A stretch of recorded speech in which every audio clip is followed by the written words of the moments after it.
of Yankton Post-12 Legion Baseball on KYNT. Yankton Post-12 would like to thank their team sponsor, First Dakota National Bank. For more than 150 years, First Dakota National Bank has been providing South Dakota families and businesses with personalized banking services. Now it's time for Post-12 Legion Baseball on KYNT.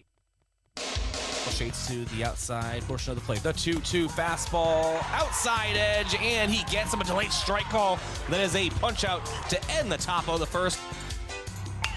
Matthew Sheldon rips this one out toward right. It'll be another base hit for him. Rugby rounding third.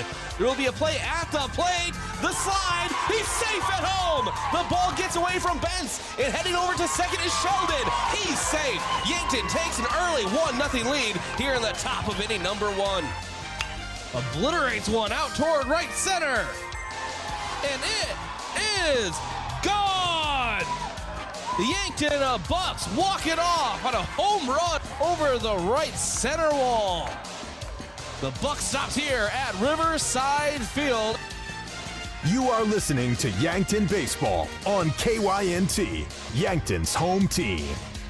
This broadcast is brought to you in part by First Dakota National Bank, Hy-Vee, the UPS Store, Truxedo, First Chiropractic Centers, MT and RC Smith Insurance, FNBO, Vision Care Associates, Yankton Medical Clinic, Yankton Rexall. Now, let's go live to KYNT Sports Director and the voice of Yankton Athletics, Bryce Ladwig. And welcome to the 22nd Lewis and Clark Classic held here at Riverside Field in Yankton. I'm Bryce Ladwig alongside Brayden Butler. This is the Hy-Vee pregame show. Hy-Vee does help us smile in every aisle. Brayden and myself are sitting in the Fairfield Inn and Suites broadcast booth. Hot breakfast, large family rooms, and a great location can be found at Fairfield Inn and Suites in Yankton at 2607 Broadway Avenue or by calling 605-653-2250. We have Salem-Montrose-Canova, or SMC, as they will from now on be called. Post 140 taking on Yankton Post 12 in the opening game of the Yankton Pool of the Lewis and Clark Classic. That's coming up here momentarily. And Brayden, I say the Yankton Pool because, well, there's 20 teams across 4 pools. And why don't you go ahead and explain to us how the Lewis and Clark Classic works. So it's, as you mentioned, 4 pools. We have one here in Yankton, one in Hartington, one in Crofton, and one in Vermilion. The teams in those pools, 5 teams each, will play each other, and the top team from each pool from the games that will be played today and tomorrow advance to championship Sunday, and then it's just a single elimination 4-team bracket. 2 semifinal games, and then a championship game on Sunday if we get there. Your schedules for day 1 of these pools. We have our game here in Yankton as we get to see Yankton take on Salem-Montrose-Canova, SMC. SMC will then face Fairbury at 11:45 a.m. At 2, Fairbury will take on Blair. It will then be Blair against Legacy out of Omaha, and then in the nightcap at 6:30, Yankton back against Legacy. In Vermilion, the teams competing over there, it'll be Vermilion, Brandon Valley, Sioux Falls Post 15, Dakota Valley, and Lincoln Southeast. In the Hartington pool, it'll be Hartington, Harrisburg Maroon, Sioux Falls West, Tabor, and Sturgis. And then in the Crofton pool, it'll be Crofton, Yankton's Junior Legion, Sioux Falls East, Renner, and Del Rapids. What's weird, Brayden, is this is actually the 3rd largest classic that the Yankton Post 12 is involved in this year. Obviously, the smallest was last weekend, a very fun Kyle Mueller Classic, and that was 6 teams in 2 pools. And then this one, 20 teams in 4 pools. And then there's the Dakota Classic, which is, I want to say, next weekend? It's coming up here shortly. If it's not next weekend, it's the week after. One of the next 2 weekends. And if only I had a schedule in front of me somewhere. I do. It's just way over there, Brayden, on the other side of the table. And so I think it's over the next 2 weekends. And that's a lot of teams. And then there's the Gopher Classic in Minneapolis, St. Paul. And I think there's like 2 million teams. You see these other classes we're talking about multiple teams. In the Gopher Classic, we're talking about multiple states across the Midwest, teams from all over competing that. I think as far as last year looking at it, they had a couple teams from Missouri and a team from Canada in last year's pool, if I remember right, for that Gopher Classic. So it's a big tournament. We'll see how it goes this year when they get to that, but this is definitely the fun one, the last one in Yankton of these big classics, so it should be a lot of fun. Yeah, and it's still multi-state. You have Nebraska represented, as well as South Dakota, and you just looking forward to some really good baseball, Brayden, as we move forward. Let's get your team record review brought to you by Rhonda Westland State Farm Insurance. Let Rhonda review your current home, auto, or life insurance to see if she can help you save some money. That's Rhonda Westland State Farm.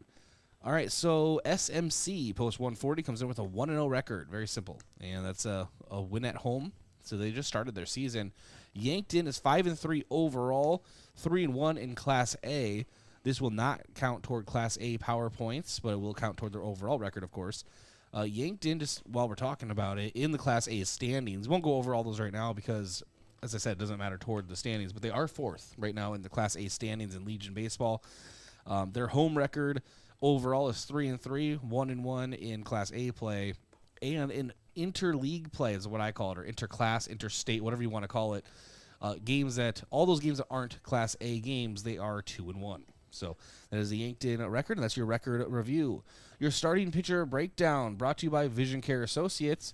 As we turn our vision towards the pitching mound, you should be considering turning your eyes towards the experts at Vision Care Associates, where the health of your eyes comes first. Located at 2701 Fox Run Parkway in Yankton, that's Vision Care Associates. And Brayden, why don't you break it down? Sean Turner is going to get the start on the mound today to open up the Lewis and Clark Classic. Looking at him so far this season, he has one game, a start. He won that game across 6 innings pitched. He allowed no runs, issued 1 walk, and had 3 strikeouts. So he's got a 0 ERA, a 1.00 whip, a 227 batting average against. He was very good to start the season. I believe that was last Friday to open up the Kyle Mueller Classic. Went well for Yankton then, trying to get that same momentum going here to start the Lewis and Clark Classic. Opposite of Turner today for Salem-Montrose-Canova will be Owen Alley, and Alley will be hitting for himself as well. Yankton will have a designated hitter in place of Sean Turner. That'll be Matthew Sheldon. All right, thank you, Brayden. And our key batter of the game brought to you by Missouri River Associates. Looking for insurance agents that have the knowledge to point you in the right direction? Contact Missouri River Associates in Yankton. Could have held off for 5 more seconds before mentioning that he was the designated hitter today, because Matthew Sheldon is going to be your key hitter. 360 batting average, which is second on the team for anybody over 10 plate appearances. 9 hits, 4 of them for extra bases, and a team-high 6 RBI. He's also tied for the team lead in runs scored with 8. He has 3 walks and 2 steals as well this season. Very, very good hitter, very dangerous hitter. He's part of that 1-2 punch that you see at the top of the order with Kampshoff batting second, Lucas Kampshoff, and then Matthew Sheldon batting third.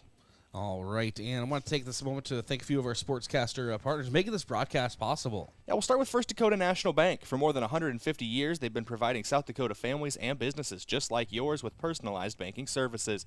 First Dakota National Bank is the proud team sponsor for Yankton Post 12 Legion Baseball. Truxedo, a real truck company. America's Best Realty. If you're tired of renting or apartment living, you're ready to upgrade or own your own home, call America's Best Realty, 260-1600, and unlock the American dream. And lastly, Yankton Medical Clinic. So much care, so close to home. All right, thank you, Brayden. I do want to mention some of the rules of the Classic, because when you have so many different teams from different states, different, skill levels usually across all the different classes are usually played, but it's kind of all coming together. You want to make sure you mention the rules. There is a 12 runs after 4 rule, and then I believe it's also a 10 after 5. Where's the rules that I found earlier? Okay, so 12 after 4 and 8 after 5. Those are the run rules. There is a time limit on these games. There will be no new inning that will start after 1 hour and 50 minutes. So if it's the top of the 5th or top of the 6th and it's been 1 hour and 50 minutes, they will continue to play the rest of that inning, but then that will be it.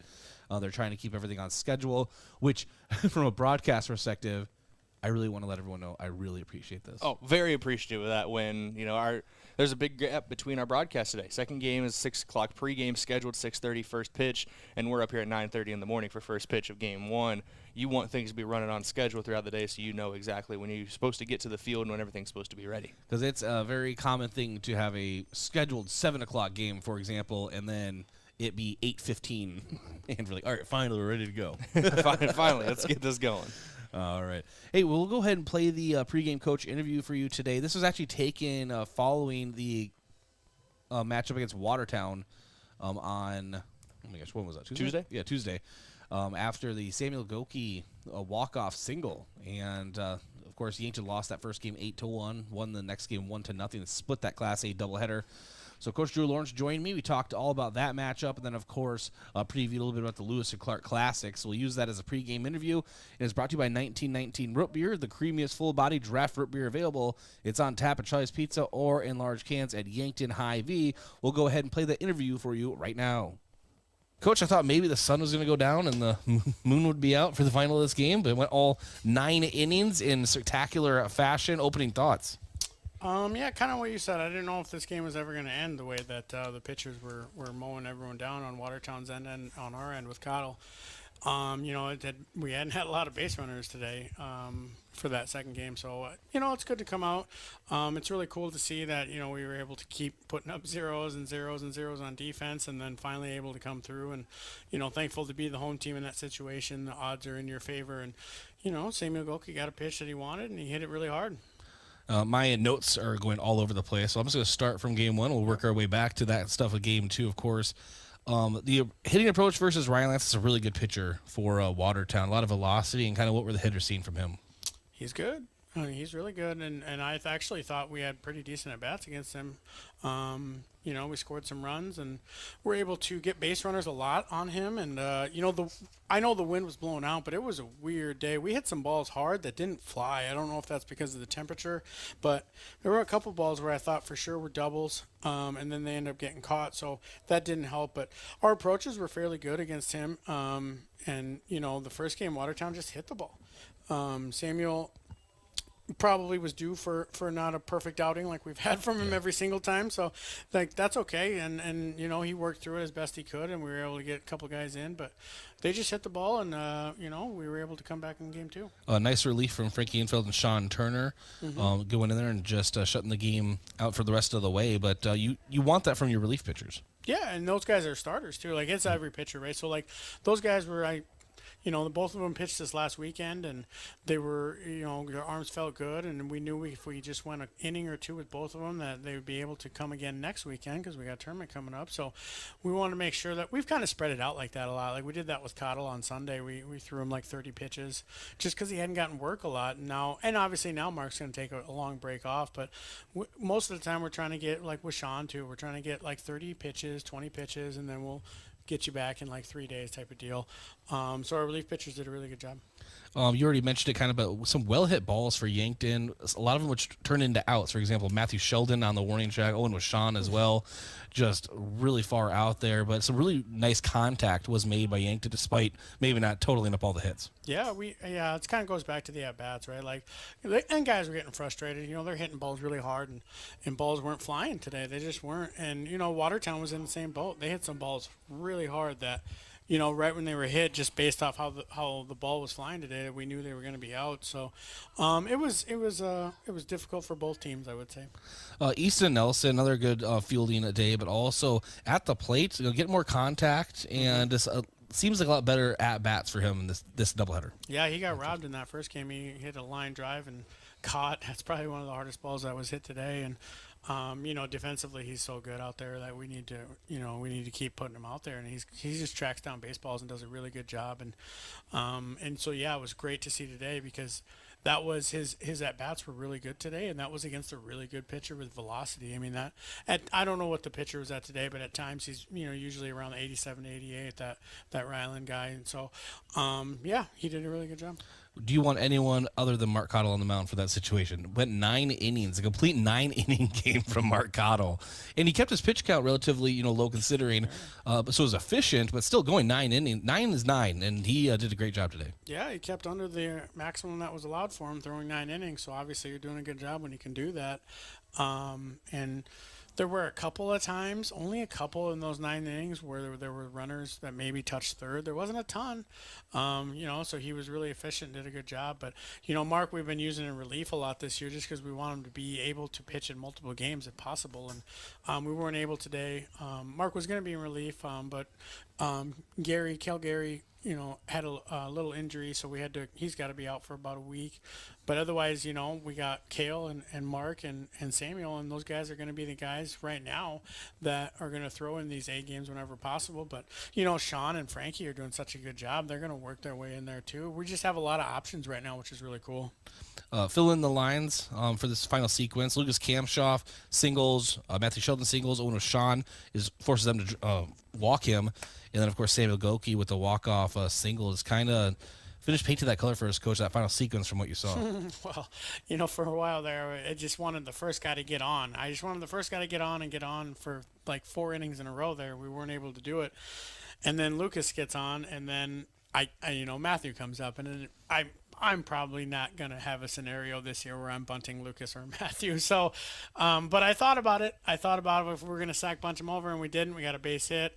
They get a wild pitch, and you kind of have to walk with Sean there to load the bases. I mean, you have a couple options, but that's probably the one that's used the most. And then I thought Fieser was going to finish. He got up. He got a 3-1 count. He just missed it. He did his job, right? He just didn't get it deep enough. Right. Yeah. He had a good swing on it. It just didn't go as far, and we were in a situation where we didn't have any outs, so we weren't going to try it. And then they had to bring a pitcher in. So then Samuel, and he did swing at the first pitch. I just kind of I only said one thing to him. I said, or a couple things, but it was have some fun, because he looked a little nervous there for a second, and I have some fun. And, if this guy's coming in with the bases loaded and the winning run, he's probably going to throw a fastball right away, right? Because that's what we would throw probably. And he almost hit that. He grounded it out, but then he found his fastball, and that's probably one of the hardest balls hit today that he hit. I barely even saw it. Well, it was a great moment, and hopefully some more good moments coming up this weekend. A huge tournament in Lewis and Clark. Kind of run us through how that works real quick, Coach, and we'll get you out of here. Yeah, so we have four different sites: Yankton, Vermilion, Hardington, and Crofton. 5 teams in each pool, so there's 20 teams in our tournament. We were close to getting a 5th site, but we didn't quite get enough teams. And then, you got to win your pool. So you win your pool, you get to play on Sunday in Yankton, semifinal, and final. So it'll be some good baseball all around. There's a lot of college coaches that come down and go to every site, making sure they're hitting every team that they can, and, talking to coaches on who they should watch. But a lot of these guys, and we kind of talked about it last week, but a lot of these guys haven't experienced Lewis and Clark. It's cool because you get to play teams that you don't normally play. Yeah. And we play Blair every year now because they come here to our location every year, but it's fun to play teams out of state that are good. And also you're playing teams you don't have any clue on, and there's no pre-game expectations like we should win this game or God, we got to play really good. Complete wild card. Yeah, you just got to go play. You just got to go and play, and you don't have to think about it. And sometimes kids get into their own heads sometimes on games you should win or games that, you have to play well, otherwise things are not going to go well. So the cool thing about the Lewis and Clark is that we don't really know these teams that well. So we get to just go have fun. Well, looking forward to it, Coach. Congratulations on the walk-off second game here in the doubleheader, and thanks for joining us. Yeah, appreciate it. Thanks, Coach Drew Lawrence, for joining us there in the post-game following the Watertown doubleheader. Let's get into our key to the game, a.k.a. our vision of the game, brought to you by Vision Real Estate, where their focus is always on you. Let's get into the mind of Brayden Butler. The defense has been really good for Yankton as of late. They held Watertown scoreless in their win in their second half of their doubleheader on Tuesday, allowed 8 runs in that first game, and you can really see the difference between those two games is the defense coming up and being in the right position where they were able to make plays, as well as pitching on the mound. So that is the defensive end of things is going to be crucial today because the offense, the bats from Yankton, we've seen 2 very different sides of them. We've seen them score 30-plus runs across a doubleheader against Huron earlier this year, and then on Tuesday's doubleheader against Watertown, only 2 runs across that doubleheader. So depending on what team comes to the plate, your defense needs to be there at all times. All right, our fans of the game today brought to you by Triple Time Rudy's. Whether you are traveling to a home or away game, be sure to fuel up at Triple Time Rudy's, located at 1606 Broadway Avenue. I expect a really good crowd on hand. Brayden, we've seen it over the years, not just the Calamina Classic, but any classic here in Yankton really seems to draw a crowd from all over. Yeah, everybody loves some good baseball, and that's exactly what these classics provide. Some good baseball on a fun weekend. Pretty good weather this weekend, too, all forecasted, so expecting a good turnout even to this early morning game. Umpires of the game today brought to you by the South Dakota Office of the Attorney General. They are the law on the diamond. Your starting lineups brought to you by First Chiropractic Centers, making life better, one adjustment at a time. Brayden. Yankton will be the home team on the scoreboard, so Salem-Montrose-Canova will bat first. Looking at their lineup, it'll be Jackson Remmers leading off, followed by Carter Randall, and then Luke Capsule batting third. Jackson Grady, the catcher, is the cleanup hitter. Weston Remmers batting fifth. Owen Alley, the pitcher, batting sixth. Shea Klinkhammer batting seventh. Lane Deutsch, eighth. And rounding out the order will be Cade Shoemaker. In the field for Yankton, it'll be Easton Nelson out in left, Tate Bestie in center, and Frankie Intveld starting in right field. Around the horn in the infield, Samuel Goki at third, shortstop Lucas Kampshoff, Owen Washon at second, and Trey Sager at first. Your battery today will be Sean Turner on the mound and Gavin Johnson behind the plate. All right, thank you, Brayden. Yankton in their home reds and white pants, of course, and SMC. I'm really just kind of being brought back to Brayden to like 1995 McDonald's colors. As an Iowa kid, I'm getting more Iowa State Cyclones vibes with the red and yellow, but that would make sense. I'm thinking McDonald's. You're thinking Iowa State, so there you go. Yeah, the yellow jersey with the red sleeves and letters and red hats as well. So it definitely catches your eye, the jersey combination. It'll be hard to miss Salem-Montrose-Canova today when calling the game. And SMC is coached by Jeremy Grady, and Yankton is head coached by Drew Lawrence, assisted by Trey Creer and Peyton Mueller. We have the starting lineups being set on the field right now. We'll go ahead and take a quick break, come back with your first pitch. That's around the corner here at Riverside Field. This is the Lewis and Clark Classic on KYNT and KYNT TV. Have you seen the new UTVs and ATVs on the lot at Lewis and Clark Ford? I'm Brandon Tykrow, and I'm excited to announce that Lewis and Clark Ford is now selling Massimo Motorsports products. We have on hand Massimo UTVs and ATVs with very affordable prices and financing available. Massimo comes standard with winches and touchscreens with the ability to add many more accessories. Stop at Lewis and Clark Ford and check them out, and look for boats coming soon. Lewis and Clark Ford, 4th and Capitol, Yankton. Ground beef is only $2.99 a pound at Hy-Vee. That's not a sale price. That's the price with the Hy-Vee Perks membership. And $2.99 a pound is not just the price today or this week, it's the Perks price every day. With the Hy-Vee Perks membership, you can save on hundreds of products store-wide every time you shop, and count on Perks prices to stay the same. So if you want to pay less for ground beef every day, sign up for Hy-Vee Perks. It's free and easy. Some restrictions apply.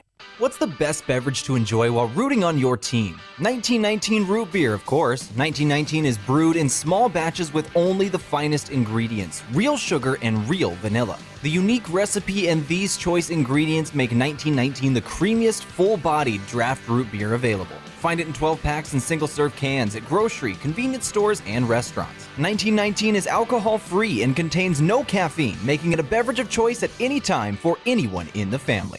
Want to take the hassle out of servicing your heating or cooling system? Then sign up for the Kaiser Signature Membership Program. This is Chris Frick with Kaiser Heating and Cooling. Not only will you get peace of mind knowing your units are being serviced regularly, but being a Kaiser Signature member gives you priority service, a discount on parts and labor, and no overtime rates. Take comfort and let our qualified professional technicians keep you running. Be the wiser and go with Kaiser. Kaiser Heating and Cooling of Yankton. Oh, Sheboygan, I just can't get you off my mind. Hot dog, it's camping season, and we have just the thing to fill your cooler. Sheboygan hot dogs. Grab your campfire roasting stick and Sheboygan's all-beef hot dogs and get ready to make some memories. Proudly produced at Simple Meats in Yankton. The way it tastes is simply divine. I got Sheboygan on my mind. Sheboygan. Are you or a family member receiving Medicare calls asking if you've received your new Medicare card? This should be a red flag, as Medicare is not sending out new cards, and Medicare will not contact you to ask you about your card. If you have, or someone you know has received this type of call, and they gave out their Medicare number, please contact the South Dakota Attorney General's Consumer Protection at 800-300-1986.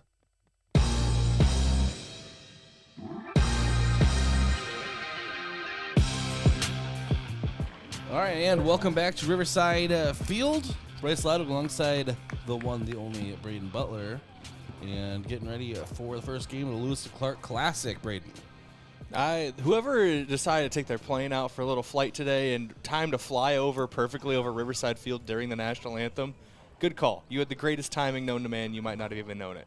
Yes, it was. Salute to you, sir. And right now, first pitch temperature 66 degrees, 3 mile per hour winds coming from the east.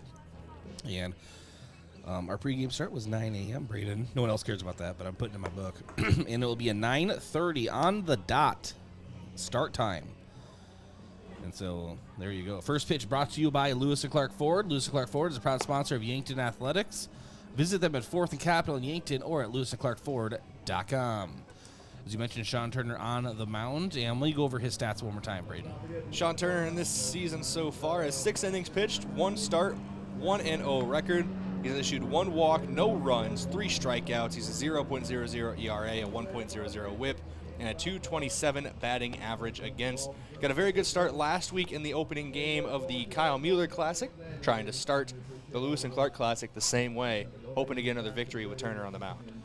I'm going to bet you a Josh Bolter dollar that flyover is Jake Hoffner. So I'm going to go ahead and say that. Did you get a text from somebody? No, but well, he has his plane, right? And he would be one to just fly back and forth over Riverside Field. Oh, there's a ball game going on down there. Yeah. Let me circle the field real quick. Let's tune into KYNT and just see if I can, take that Chicago Cubs, the rooftop people and stuff. I'm going to fly The my bleacher plane. creatures? I'm going to fly my plane and do this. Leading off for SMC, Jackson Remmers, left-handed hitter. I swear, Brayden, there is more left-handed hitters in Legion Baseball. Yankton has a couple, right? But I'm saying that it just seems like it's an epidemic. The epidemic of left-handed hitters. First pitch of the Classic is hit hard out toward right field, and I mean hard. Going back for it is Frankie Infeld, and he'll just keep going as that ball is over the fence. First pitch, first home run of the Classic. Goes off the bat of Jackson Remmers. Well, Brayden, that's one way to start it. You got to assume that these two teams have played this year. I can't remember the last time Yankton has played Salem-Montrose-Canova. That might have been the first pitch Jackson Remmers has ever seen from Sean Turner in live action, and he sent it over the right field fence. Now, I'm interested to see how Turner reacts to that. Giving up a first pitch home run can definitely shake a lot of pitchers, but he seems like a guy who's trying to settle in here and stay calm throughout this season. He's shown the stuff when he's able to stay within himself. Carter Randall, now the next batter up. He just fouls off his first pitch. It's an 0-1 count.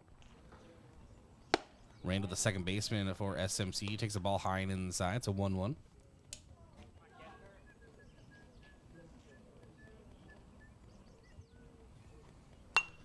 And this one is lifted, foul behind us here. It's a 1-2 count. Good bounce back here from Turner. Still staying in control of himself, attacking the zone, not showing fear after that opening pitch home run. And this one is lifted out toward right near the foul line, and it will go out of play. I think into the stands, actually. And 1-2 count. Right in that little area between the batting cage and the stands over there down the right field line. And this one hit out toward right again and again foul, but this one into the bullpen, so count still remains. Saw that first pitch, Remmers, the left-handed hitter, pulled it over the right field fence. Randall is pushing it a lot more, so that shows he's taking some time trying to catch up to Sean Turner. And the 1-2 again. This one is grounded over to second base. One was Sean with it, throws over to first. And that will get him. That is one away here. Grounder for home to first. You're at the first out. And that will bring up Luke Capsule. Another left-handed hitter. And he takes the ball outside. It's a 1-0 count.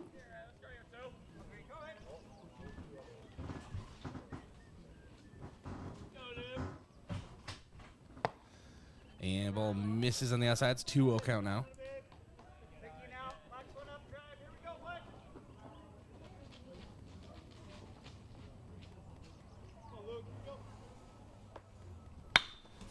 Hit hard out toward center. It will find the gap that is between Tate Bestie and Easton Nelson. It'll be a single toward Luke Capsule, or for Luke Capsule.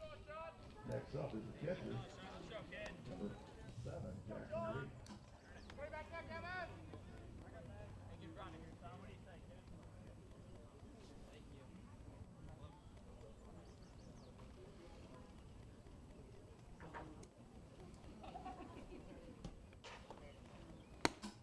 And a strike called on the outside. 0-1 count now to Jackson Grady. Grady, the catcher for SMC.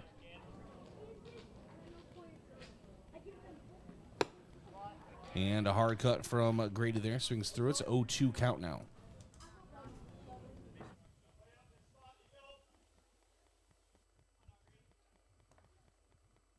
And now Turner delivers low, and now the count sits at 1-2.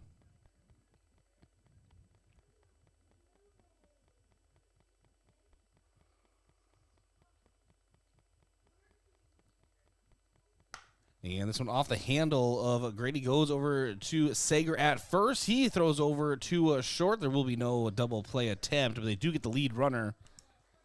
So a 3-6 fielder's choice. And that brings up Weston Remmers.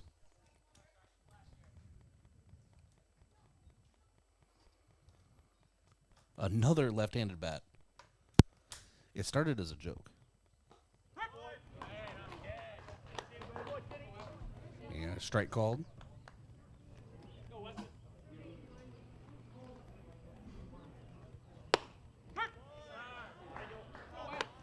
And 0-2 count now, called strike.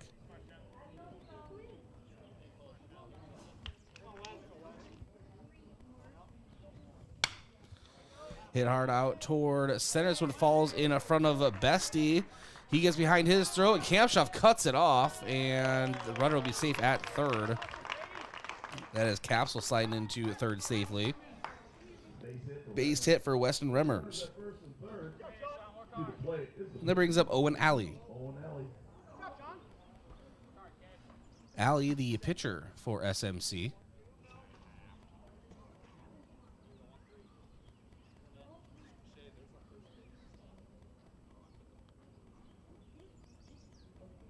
And pitch goes in and misses high. Kevin Johnson thought about a throw over. Decided against it.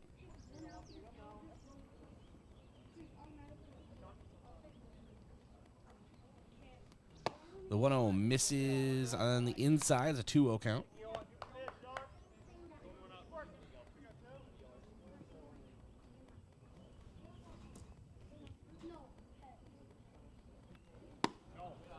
Pitch misses away.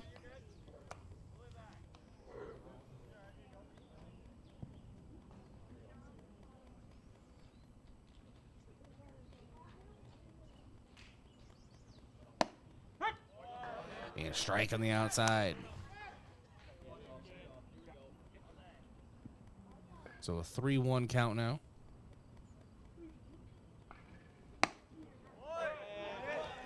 And a walk is issued to Owen Alley. And that will bring up Shea Klinkhammer.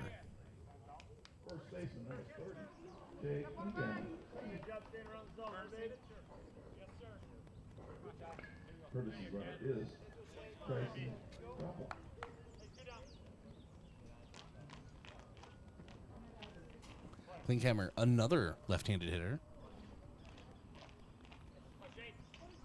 Ball misses in the dirt, and it gets away from Johnson, and the runner from third, Capsule, will come in to score.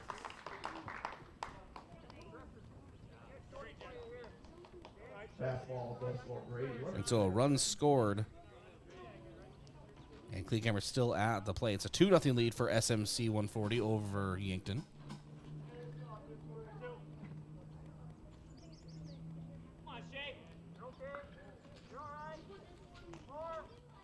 And Sean Turner, aggressively shaking off some signs, now delivers. This one hit hard toward left, or shallow left, I should say. It is Lucas Kamshoff able to glove it. So pop out to short, and that will be the third out. But damage has been done. There was 3 hits, 2 runs, no errors, and 2 runners left on base. SMC takes a 2-0 lead over Yankton. And I want to thank a few of our sportscaster partners. The UPS store offering packing and shipping, plus printing services, mailboxes, and direct mail services, helping small businesses reach their goals in Yankton across from Walmart. And Elwood Family Dental Care, where they take care of the entire family and are always welcoming new patients. And Kaiser Heating and Cooling. When it comes to heating and cooling, be the wiser and go with Kaiser. That's Kaiser Heating and Cooling of Yankton. And Explorers Credit Union.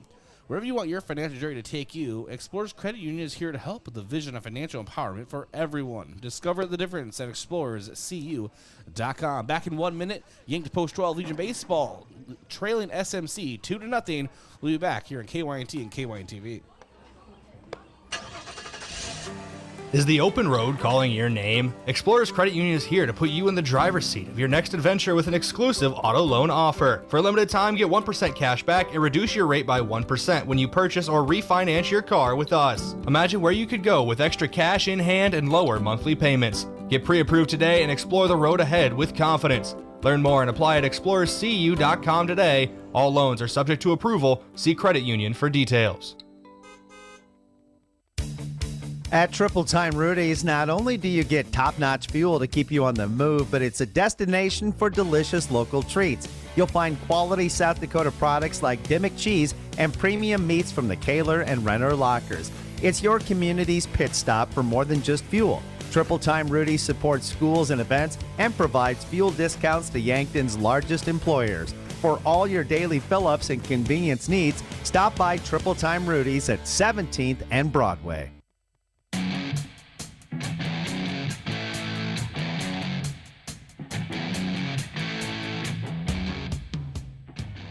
All right, and welcome back here to Riverside Field. We begin the bottom of the first, leading off Tate Bestie. And first pitch from Allie misses low. It's a 1-0 count.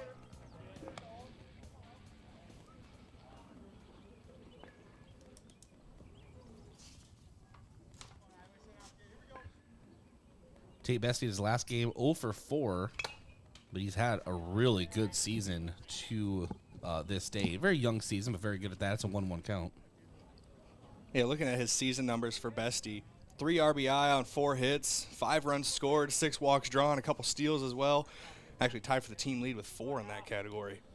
The 1-1 count to Bestie misses away. Brayden, where'd you go? Center field. Thanks for going out there. Call me John Fogerty. It's a 2-1 count now to Tate Bestie. Misses away. That's a 3-1 count. SMC bounced on Yankton early in the top of the first. The 3-1, this one lifted foul behind us here in the press box. Count now will be full.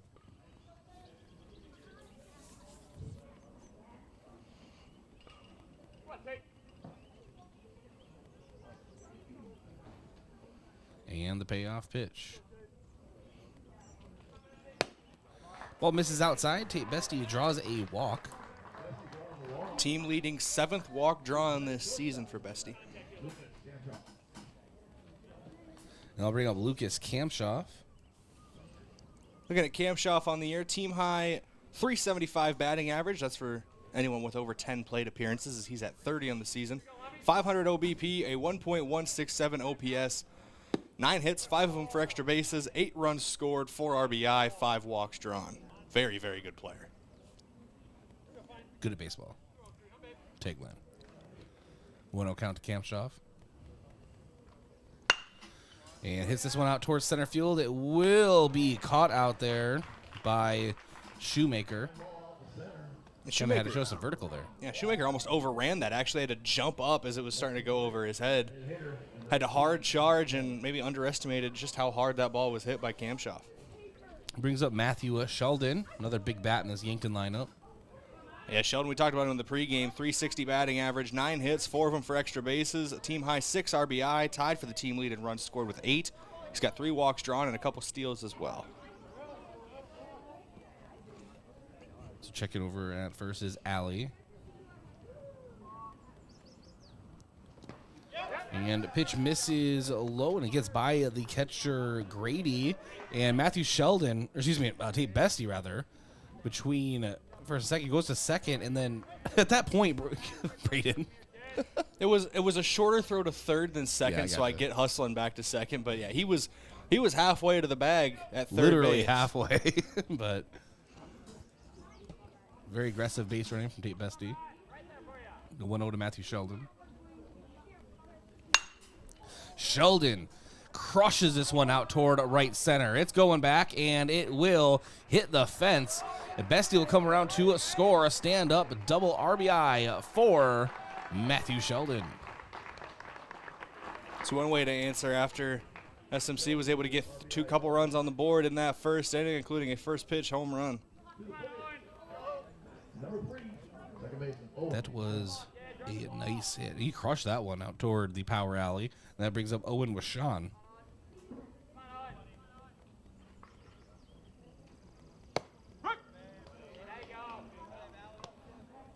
And Owen with Sean takes a strike on the first pitch of the at-bat, 0-1 count.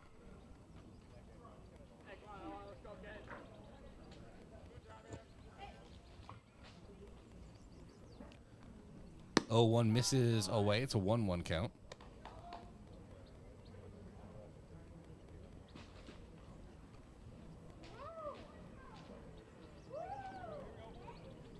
And the 1-1 from Alley. And a hard cut from Ashawn. Brings it down to 1-2. Swung through that one. Washawn so far this season has 4 hits, 4 RBI, 4 runs scored, 5 walks drawn, so he doesn't love the number 4 as much as he did going into last game. Batting average across the board for Yankton down a little bit after hits were hard to come by on Tuesday. You have an early season rough doubleheader like that, that's going to skew your numbers. Yeah, they got the victory, but, 1-0. You know, just a silent day for the Bats. 2-2 count now to Washawn. Pitch misses inside, brings the count full. SMC wanted that one. Just to show you how much a tough doubleheader like that will skew your numbers of the players with more than 10 plate appearances this season for Yankton. 4 of them are above 300 batting average. Payoff pitch. Owen with Sean draws a walk, so runners at first and second for post 12, and that will bring up Samuel Goki, hero of game 2 of the Watertown doubleheader. The most aggressive bat flip on a single I may have ever seen, but Samuel Goki earned it, put it right where it needed to be to score that winning run from third. First pitch to Goki, curveball in the first, strike, 0-1. And taking off is Matthew Sheldon for third. He will be there with a stolen base. That is the aggressive base running from Yankton we come to expect.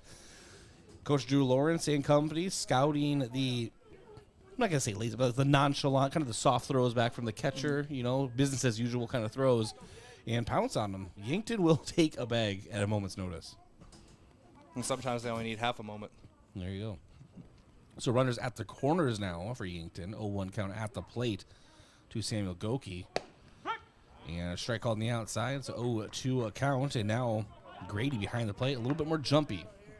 He faked a back pick over to first, and Matthew Sheldon took a couple steps as soon as he faked it. So Sheldon, if he throws over, he looks like he's got the green light from third. And it will be a throw over to try to get with Sean at first, and he slides back in safely. Luckily, he's very quick because initially on that throw over, he actually took a step towards second. Very quick player, though, with Washawn. And even the power bats for Yankton got speed. Don't underestimate Sheldon, and Kamshoff on the base pass was a perfect hit and run. And Goki actually able to utilize Washawn at first base because Washawn had drawn the second baseman toward the bag, and that ball was hit exactly where the second baseman would be. So Goki, an RBI single, takes advantage of the fielding situation. Perfectly executed hit and run. As soon as that second baseman started to cover the bag on the steal, poke it right where he used to be, get an easy single to right field. Samuel Goki playing good baseball here. And that will bring up Frankie Infeld.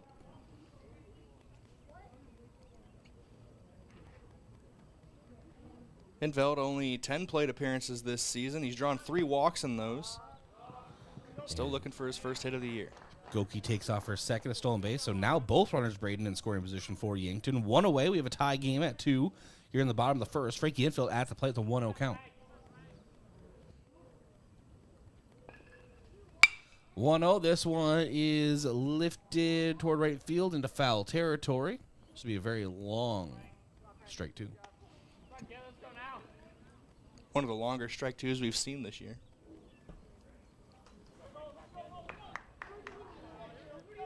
Off the top of my head, the only one that's been a longer strike was... Where's it 1-1? Did I have my count wrong? Anyway. Counting's never been my strong suit. Yeah, so that was actually strike one. Apologize. Very long strike one. And that one is a called strike two on the outside of the plate. Still one of the longer strikes of the year. 1-2 count.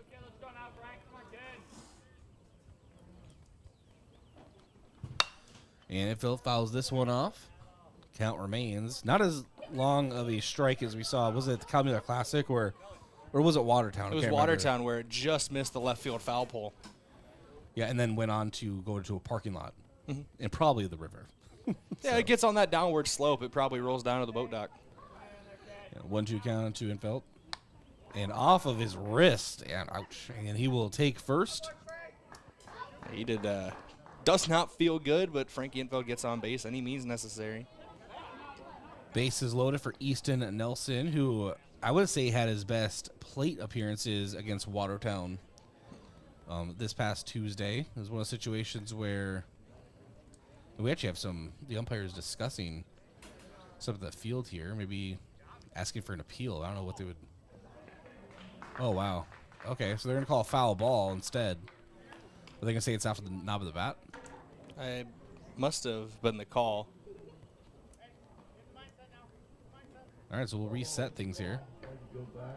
I mean, Frankie's still shaking out that left hand, so even if it did hit off the knob of the bat, he felt the vibrations. No marky mark in the funky bunch for those vibrations. So I think it was 1-2. The scoreboard's almost. It was a 1-2 count to Frankie Infield. Swings to the outside. That is a punch out. And that will bring up now Easton Nelson, who, as I was mentioning, Brayden, had probably his best plate appearances of the season against Watertown. Excuse me. Had the RBI single, was robbed of a hit, but mainly just the confidence at the plate. He really was getting good contact. It was long at bats. It was well thought out at bats, and as you mentioned, getting the good contact. Robbed of a hit indeed. Should have been over the shortstop's head, but I can't remember the name of the shortstop for Watertown off the top of my head. Made a great play at short. Went up and snagged a ball that could have been over his head. Could have been a double as it was rolling to the gap with some pace. And a 1-0 count to Nelson now. There's a moth trying to get out of our booth. If it flies 3 inches to the left, it gets out the window, Bryce, but it's not smart enough to figure that out. And the 1-0. Back into the net, a 1-1 count. Almost had it, Bryce. I think Coach Lawrence saw me up here. I think he looked up here and saw me doing that. And the 1-1. In the dirt.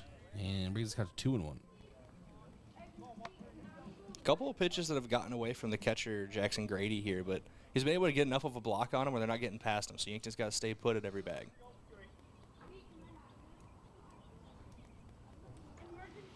And the 2-1 to Nelson.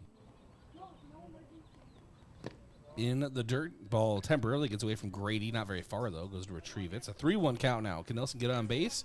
Trey Sager on deck. 2 outs. Bases, I was going to say loaded, but bases are filled at second and third. Yankton can take a lead here. The 3-1. Ball misses high, and Easton Nelson draws a walk. So now bases are loaded for Trey Sager. Bases are loaded now to the plate. First baseman, number 10, Trey Sager. Trey Sager, another guy with doesn't have a huge sample size this season, only 7 plate appearances. There's a couple walks drawn, so he's 1 for 5 officially, 4 RBI and 2 runs scored. First pitch of the at-bat misses inside. Sager takes it for a ball, 1-0. Sager's able to find a gap here. There's plenty of speed on the base path. He can score 2 runs with it. And we'll have a quick mound visit from Grady over to Owen Alley. Again, Brayden, perfect weather for baseball for me. You know, the sun's kind of just hiding, you know, it's still bright enough. I think first pitch temperature was just above 60 degrees, so I live my life in the 60-degree area. I live my life a quarter mile at a time, so. And the 1-0, she has a 1-0, yeah, to Sager. Numbers are hard today. Pitch misses high, 2-0. Go, Moth, you have a family. It finally figured it out. Yeah, so 2-0 count now to Sager. And check swing strike, he did go around. It's a 2-1 count now. Well, I was going to kill the moth. You know, I'm around these parts, Brayden, in the insect community. I'm kind of the Terminator. All right, but sometimes I'll throw him a bone. Bugs are an enemy. Yep. 2-1 count to Sager. Blocked in the dirt by Grady. Nice job by Grady there. And he actually took a stinger on the arm. I think it hit him off the right bicep. Definitely did not feel good. He's going to take a minute.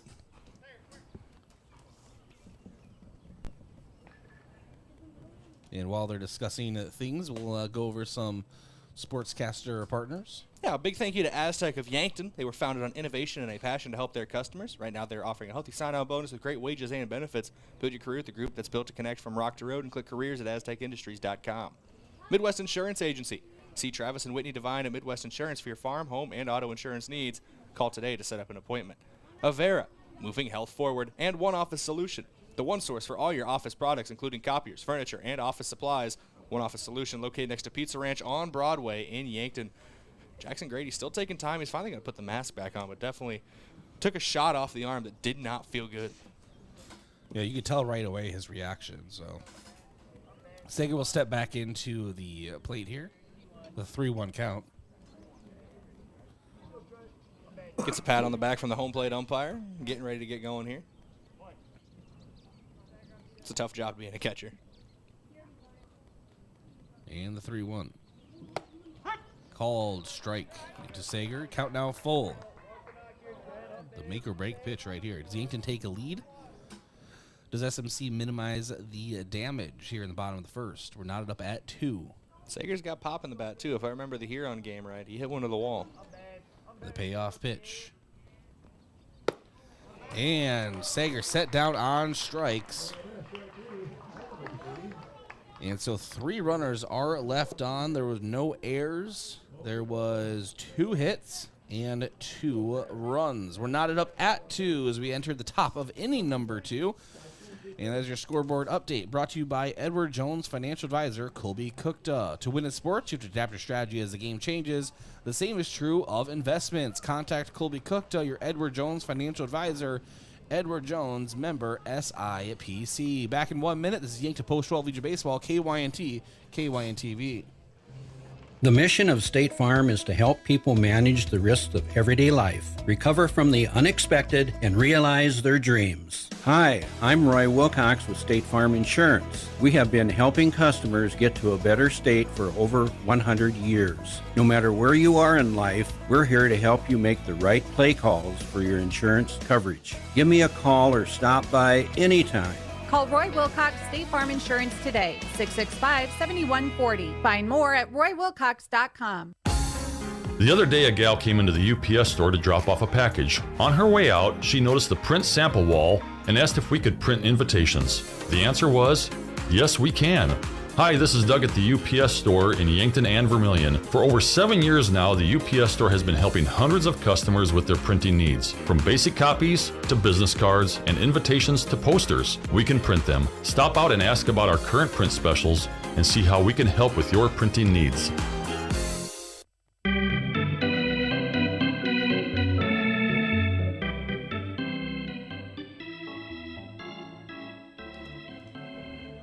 Baseball. Riverside Field. 1-0 count now to Lane. What did we decide the name was? Deutsch. Yeah, I went down there and talked. And swings through here. He's adjusting some stuff. Apologize. It's a 1-1 count now as he swings through. Sean Turner from the stretch delivers, and this one hit hard, a foul toward the visiting bullpen, bringing the count to 1-2. Hit off the fence there near, I believe that's Eric Bean down there taking photos. Yeah, you leave Eric alone, Deutsch. Friend of the show, Eric Bean, the Yankton Press of Dakota. We protect ours here in the Fairfield Inn & Suites broadcast booth. We protect them from the booth. We won't go down there and do anything. Yeah, I mean, we'll say things, we'll yell things from afar. We won't interact or anything. I'll point at you angrily. But the 2-2 now. And it's a strikeout. Sean Turner puts him down, swinging. He'll bring out Cade Shoemaker. Good start to inning number 2 for Turner after the first inning. Got into a bit of a trouble spot, gave up that opening home run, and worked his way out of a jam eventually. But good way to see him start here, inning number 2, getting that punch out. Had some time, had a very long bottom half of the first, so had some time to reset and regroup in the dugout. Pitch misses high there to Shoemaker, 1-0 count. When you were adjusting the center field camera, Brayden, I know there's only 9 players in the lineup for SMC, but I'm pretty sure 14 of them are all left-handed hitters. I'll add those Not numbers including up. Shoemaker. You start paying attention to it, and you're going to be dumbfounded, all right? It's a 1-1 count. Doesn't take much to dumbfound me, brother. And reaching on an off-speed pitch on the outside, Shoemaker. It's a 1-2 count. Oh, nice pitch from Turner. Hope he's settled in here after a rougher top of the first. Literally the first pitch of the game was sent over the right field wall. Coach Lawrence has talked about it. Turner's got great stuff on the mound. It's just about maintaining that confidence. That's a great way to build it with back-to-back punch-outs. Yeah, it sets down Shoemaker, and a strike looking on the outside. Brings up the guy that I just mentioned. Bombed it over the right wall. It was Jackson Remmers. So an RBI and a run scored to his name today. Excuse me. Touched them all to start this one.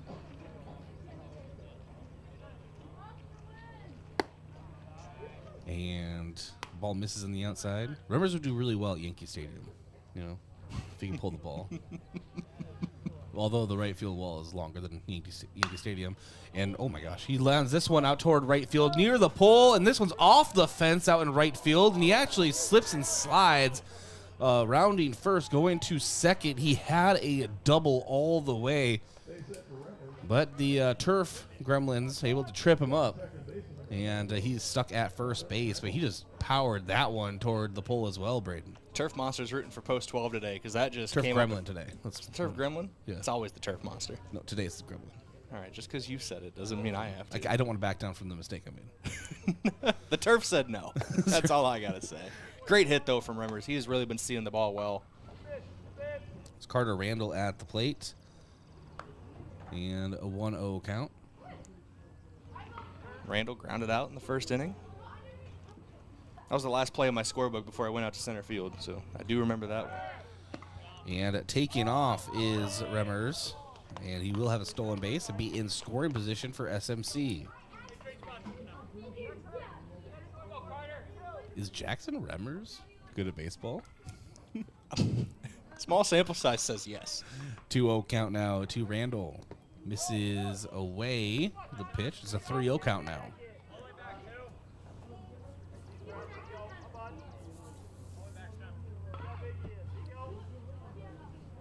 Sean Turner trying to avoid putting 2 men on base here to be...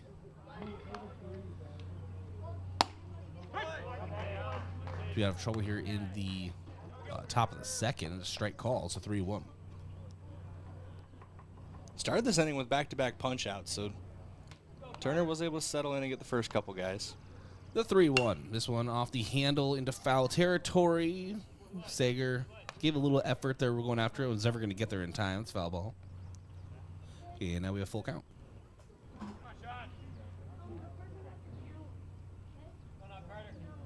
Is there rain in the forecast today? Good question. I'll check. And this one is poked out toward right field for a base hit. Remmers rounding third. The play at the plate, he'll be there in time. And SMC takes a 3-2 lead. And Randall advances to second on the throw. That looked almost like a check swing from Randall. Like he tried to pull it back and just went off the end of the bat. He'll tell you it was intentional, though. Of course. Just as they drew it up in the dugout. And so Remmers has a run scored, and as we come back to it, Capsule lifts this one out toward left. It is gloved by Easton Nelson for the third out. SMC 140 leads Yankton 3-2, entering the bottom of the second. Thanks to our sportscaster partner, Graham Tire. If you notice issues with your vehicle, don't hesitate to call the service experts at Graham Tire because they do more than sell tires. That's Graham Tire of Yankton, your auto service and tire store next door. And FNBO, the great big small bank, and for more than 165 years, they've been with you where you are. The UPS store, offering packing and shipping, plus printing services, mailboxes, and direct mail services, helping small businesses reach their goals in Yankton across from Walmart. And Yankton Thrive. Yes, there is a thriving business economy here in the Yankton area. Your one source and resource for all businesses, from retail to manufacturing, is Yankton Thrive. For more, go to YanktonSD.com. We'll be back in 1 minute. Yankton Post 12 Legion Baseball, KYNT and KYNT-TV. Do you want a job that keeps it real? At Truxedo, a real truck company, we keep it real by promoting our values of excellent service, teamwork, accountability, and innovation. Join the Truxedo team and enjoy your next career adventure. We have a variety of openings, including senior EH&S specialist and weekend maintenance technician too. So don't wait. Get up, get out, and apply at realtruck.com/careers and start your next adventure with a career at Truxedo. Is it the competition that keeps bringing you back? The long-standing rivalries? Or is it seeing friends again and cheering on your favorite team? At First Dakota, we're here for it all. We appreciate the fans, the players, the coaches and officials, the concessions crew. The shared community experience is part of what makes life here great, and we're here for it. See you at the game. First Dakota National Bank, member FDIC.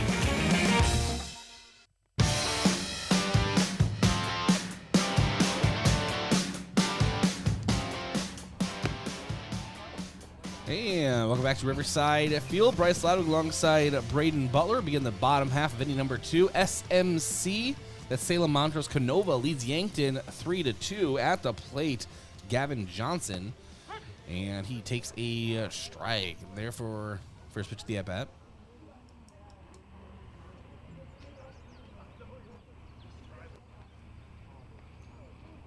And Alley gets to work again. Here's the 0-1.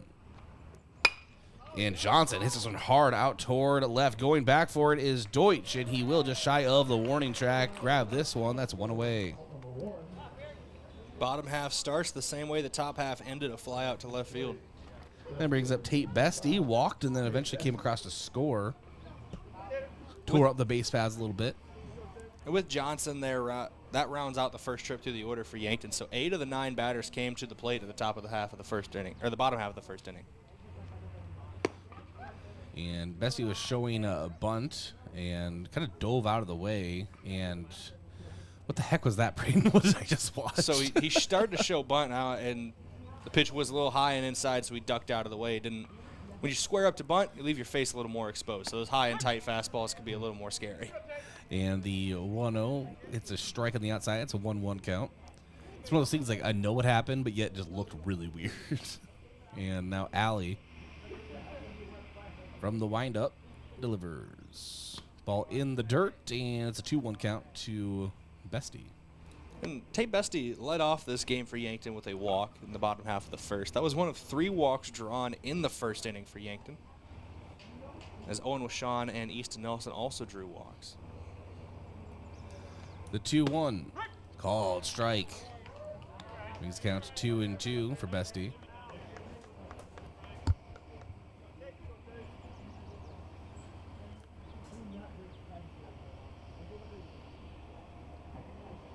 And the 2-2. And Bestie dribbles this one down the first baseline. It will be grabbed foul, so count remains.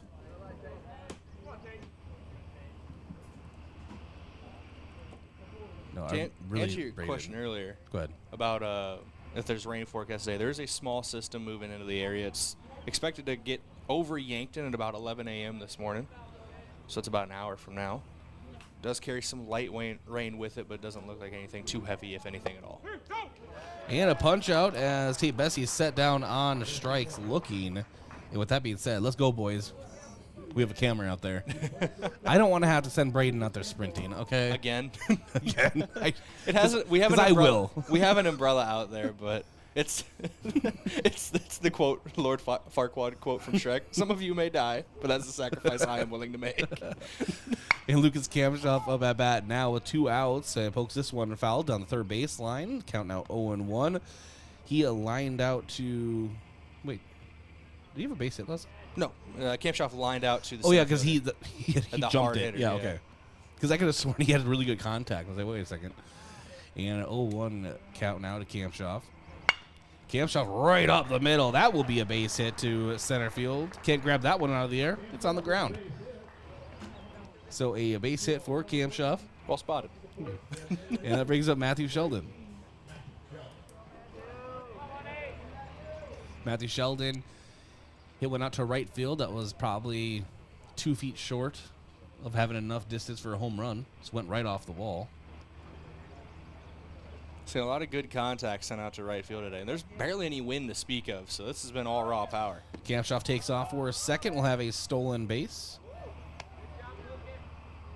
I think he knew he was up standing, but just wanted to slide and get dirty fun. Got to make somebody do laundry. Yep. It's a 1-0 count to Sheldon at the plate. The tying run in scoring position. 1-0 call strike inside. It's a 1-1 count.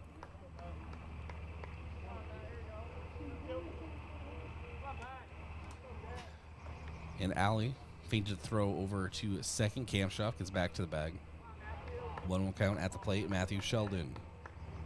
Yankton's DH. The pitch. And this one is sent right to me at the net. Think anyone saw me do that again? I did. You're like, I did, and I am embarrassed. I hope no one else did for our sake. Anyway. No, I would have grabbed it. And a 1-2 count.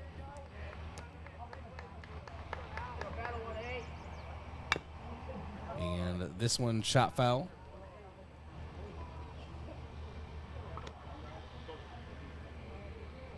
Good battle here from Sheldon at the plate after getting that RBI double back in the first inning.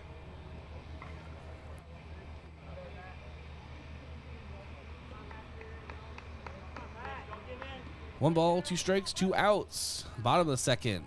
SMC leads Yankton 3-2. And Sheldon just lines one right to the shortstop, Remmers. And Brayden, I mean, he lines it literally right to him. Remmers was already in the fielding position. He just had to move his glove about 6 inches. Yeah, just had to drop it down a little bit to get it before it hit the dirt, but hard hit ball, unfortunately, right where someone was for Matthew Sheldon. No runs on 1 hit, no errors, and 1 runner left on. We enter the top of inning number 3 with SMC leading Yankton 3-2. That scoreboard update brought to you by Alani New Energy Drinks. Wellness should feel good and taste good, which is why Alani New Energy Drinks should be part of your daily routine.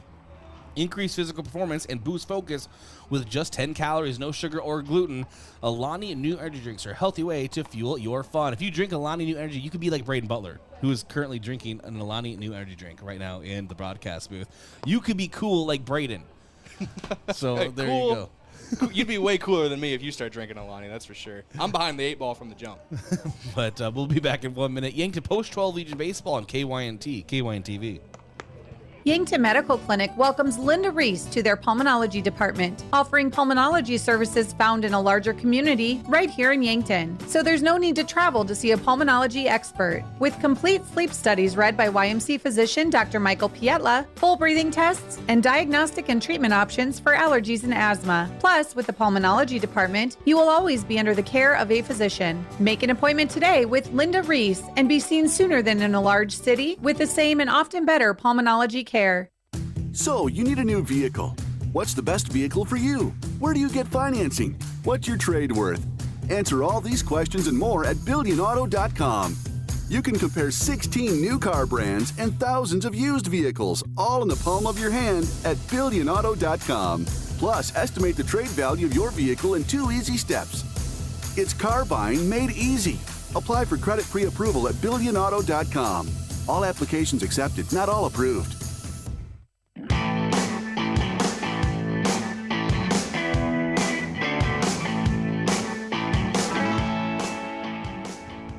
Two-0 count here to Jackson Grady. And I'll turn play-by-play over to the one. There could only be one legend at a time in the booth, and that is going to be Brayden Butler. Hopefully there are no more. That is for sure. Grady at the plate, reached on a fielder's choice back in the first inning.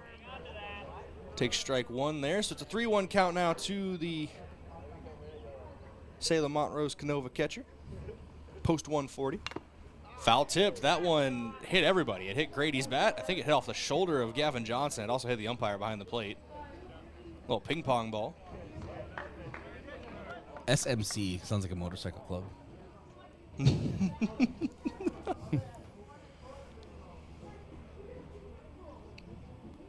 Payoff pitch.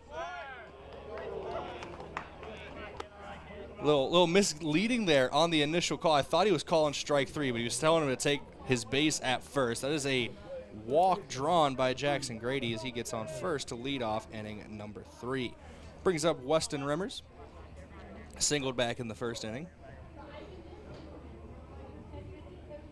Also a left-handed hitter.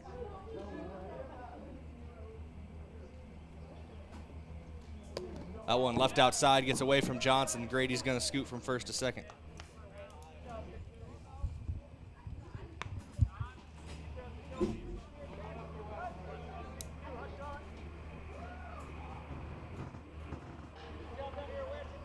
Turner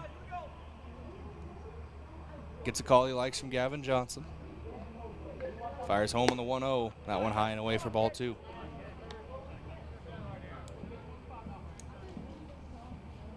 After Rimmers, it's Owen Alley on deck and Shea Klinkhammer in the hole.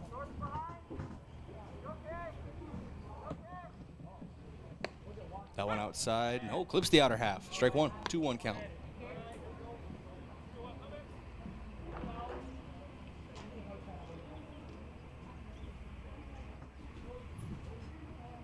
The 2-1 to Rimmers. On its way from Turner. Left that one a little high for ball 3. It's a 3-1 count now. Rimmers the third baseman today. Catcher Jackson Grady still on second base. That one left low, ball 4. Back-to-back walks drawn by post 140. Puts runners at first and second. Brings up Owen Alley, who can help his cause. Pitcher today for Salem-Montrose-Canova. Ever since I brought up the motorcycle club thing, that's what you're thinking about, right? If I lie to you and say yes, does it get me brownie points? Sure. All right, yeah, totally. Still have to go get the camera if it rains. Oh, yeah. That one bounces in the dirt. Johnson blocks it but gets away from him, so runner takes off for third. Jackson Grady slides in head first in time, so runners at the corners as Rimmers stayed at first base.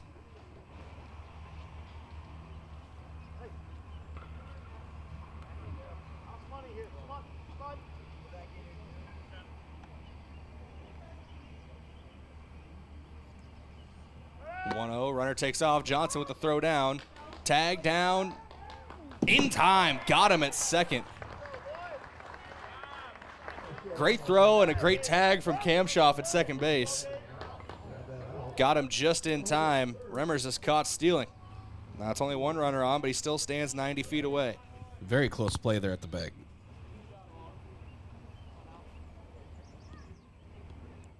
(2-0) in there for strike 1 from Turner. Sometimes for a pitcher, senior defense make a play behind you, realizing they got your back and help you settle in.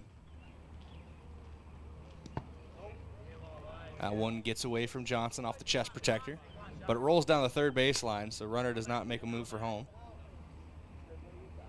It's a 3-1 count now to Alley. One down in the inning. 3-1 on the ground to the shortstop, Kamshoff. Gloves it, moving to his right, fires across in time to first. Runner stays at third on the 6-3 putout. Yankton trying to strand that runner 90 feet away, keep it a one-run ball game. That brings up Shea Klinkhammer. Very few players at the Legion level, Brayden, can have a ball hit that deep into the shortstop slot. Not just throw them out, right? But scare the runner at third enough to not try them to go home. Lucas Kamshoff is a great ball player. We'll mention in the high school season, he's one of 5 finalists for the Class A Player of the Year. So it's not just us that realizes how good he is. It's a statewide thing. The 0-1 in the dirt makes it a 1-1 count. Yeah, but we knew it first, so. I have 2 eyes, and I watch Yankton baseball. I can tell that kid's good. The 1-1. In there for strike 2, Sean Turner. Dealing on the mound, looking for a punch out here. It'd be his 3rd of the game if he can get this one by him. Click Hammer is 0 for 1 on the day. This one popped up foul, out of play over the third base dugout. Right into Brayden's car. Well, actually, it bounced off of a fan who was walking out of their car towards the stadium right now. No. Yeah, there's a group of fans, and they're all fine, but one of them definitely, it hit him in the arm. And now they're turning around. I'm joking. Now they're going home. Bad omen. Yep. 2-2 count as that one missed outside for a ball. 2 balls, 2 strikes, 2 outs here in the top of inning number 3. Sean Turner. This one popped towards Kamshoff, takes a little side bounce. We still able to glove it in time to first. That runner will be stranded at third. Back-to-back 6-3 putouts ends the inning. No runs, no hits, no errors. 1 man left on base for Salem-Montrose-Canova. We go to the bottom of inning number 3 here on KYNT and KYN-TV. Take some time to thank a couple of our sportscaster partners, starting with Northtown Automotive, your local Chevrolet, Buick, and GMC dealer. Visit northtownusa.com. Floor Tech, whether your home or floor is wet, call Floor Tech at 665-4839. Sherco, proud supporter of Yankton Sports. We need to be sure, make it Sherco. And lastly, State Farm, Roy Wilcox. They've been helping customers get to a better state for over 100 years. No matter where you are in life, they'll help you make the right play calls for your insurance coverage. Roy Wilcox State Farm is a proud supporter of Yankton Athletics. Yankton post 12 bats when we return in a 3-2 ball game. Yankton trails on KYNT, KYN-TV, back in 60 seconds. FNBO is the great big small bank. And for more than 165 years, we've been with you where you are. A bank that's ready for all your needs, both big and small. Here to help you earn more, save more, so you can do more every step of the way. It's what you can expect from the great big small bank. FNBO, independent and family owned for 6 generations, and ever so focused on you. Stop on by or visit us at fnbo.com, member FDIC. Hello, here's to welcoming moments, big and small, embracing the unexpected, savoring life. At Avera, our nationally recognized health system will be right here with you, ready for anything. We listen to your goals and help you achieve them with care and coverage. We'll move you forward through sickness and health and every milestone in between. Avera, moving health forward. Learn more at avera.org/forward.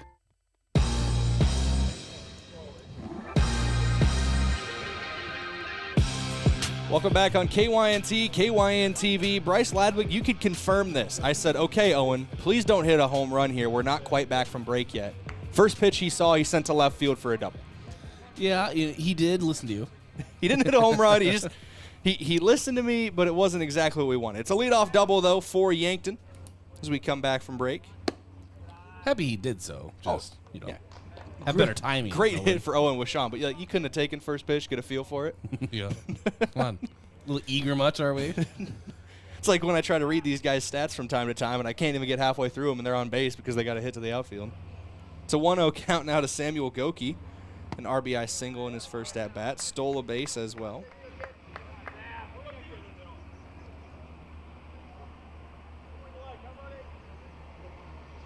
Was stranded as part of a bases-loaded situation that came back in the first inning. 2-0 count to him, and they're going to get a timeout here. Catcher Grady wants to talk to his pitcher, Allie. Quick conversation.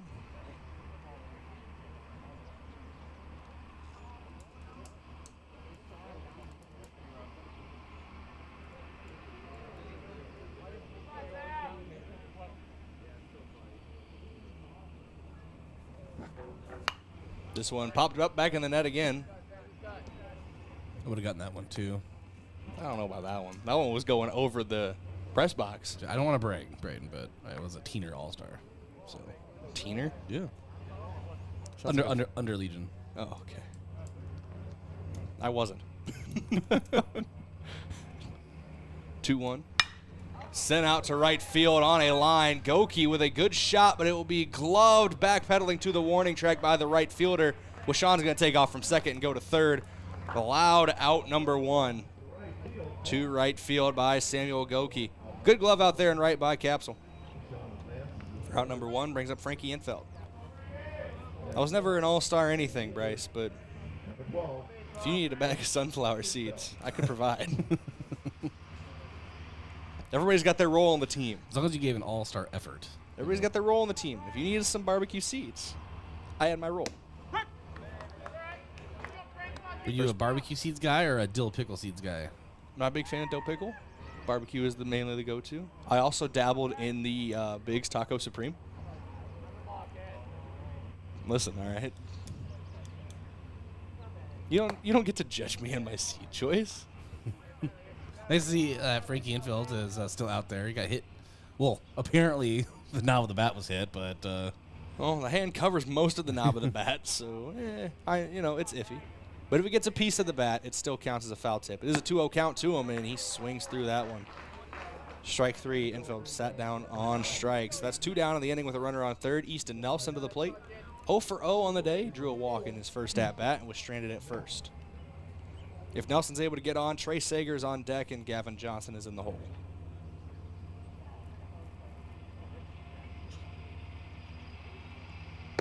First pitch misses for ball 1 to Nelson.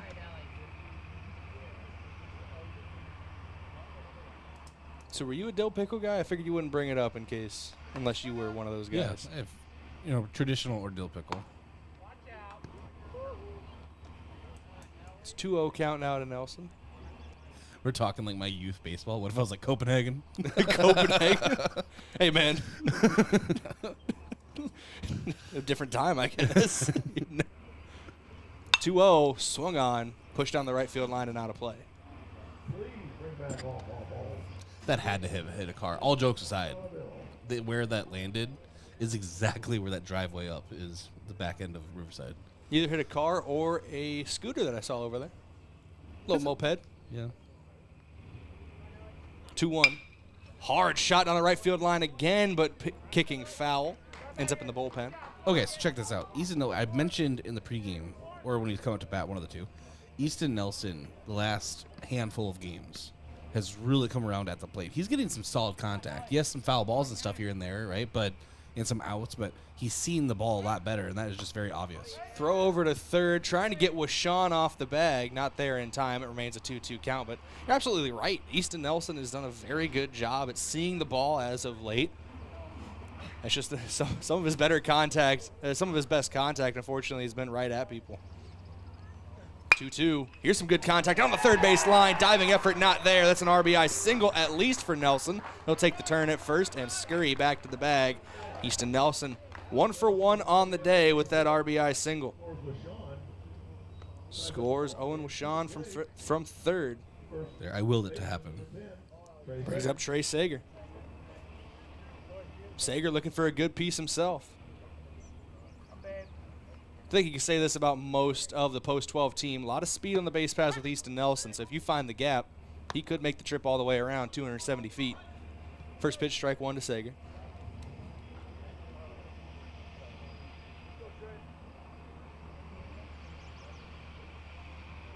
The 0-1 misses away, gets away from the catcher, and Nelson wastes no time taking off for second. He's in there safely, standing up at second base now, in scoring position.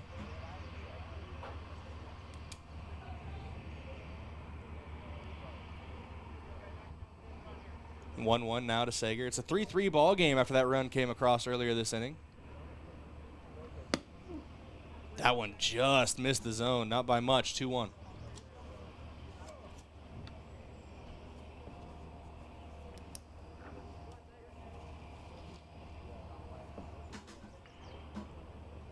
The 2-1. That one misses the zone as well. 3-1 count. Discipline in the plate right now being shown by Trey Sager. Gavin Johnson on deck. Tate Bestie, the top of the order, is in the hole. 2 down in the inning, so no guarantee we see either of them this half. 3-1, misses away, ball 4, and Nelson's going to take off for third as the ball got away from the catcher. So runners at the corners for Yankton with 2 down in the inning. That brings up Gavin Johnson. Flew out to left field to start the second inning as we're going to get a timeout and a mound visit here from Salem-Montrose-Canova. Take some time to talk to Owen Alley on the mound. During this mound visit, we'll take a quick break with them on KYNT and KYN TV. We'll be back in 30 seconds with more Yankton Post 12 baseball. Back in 30 seconds. Whether it's to watch the game, eat out with the family, or hang out with friends, Checkers Sports Bar and Grill is everyone's favorite place to eat. Checkers' menu has mouth-watering burgers, satisfying sandwiches, and wraps, and of course, wings. With 18 specialty wings flavors, there's a sauce for everyone. Like to mix it up? Try their sauce of the month. Head to Checkers Tuesday to Thursday 4 to 11, Friday to Sunday 11 to 11 on Walnut just north of 4th Street in Yankton.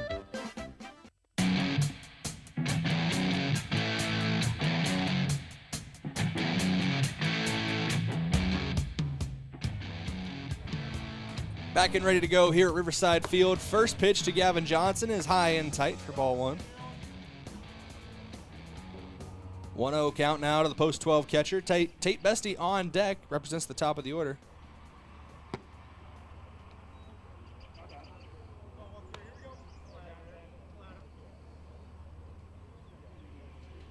It's 2-0 count now after another ball misses. 2-0. Misses again, 3-0. Alley doesn't want to walk. The base is loaded with the top of the order coming up.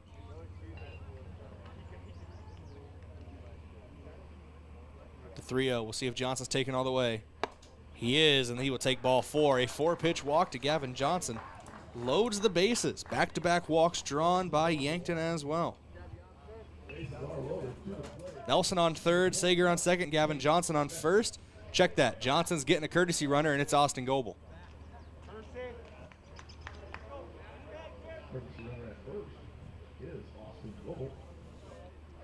You want to talk about guys who can get from first to home in a hurry. Austin Goebel is one of them. I believe he was 4th at state in the 100-meter dash in Class AA. First pitch misses for a ball to Bestie. Bestie has walked, came around to score, and struck out so far in this game. It's his third at-bat already, third plate appearance already. In the 4th inning, takes strike 1.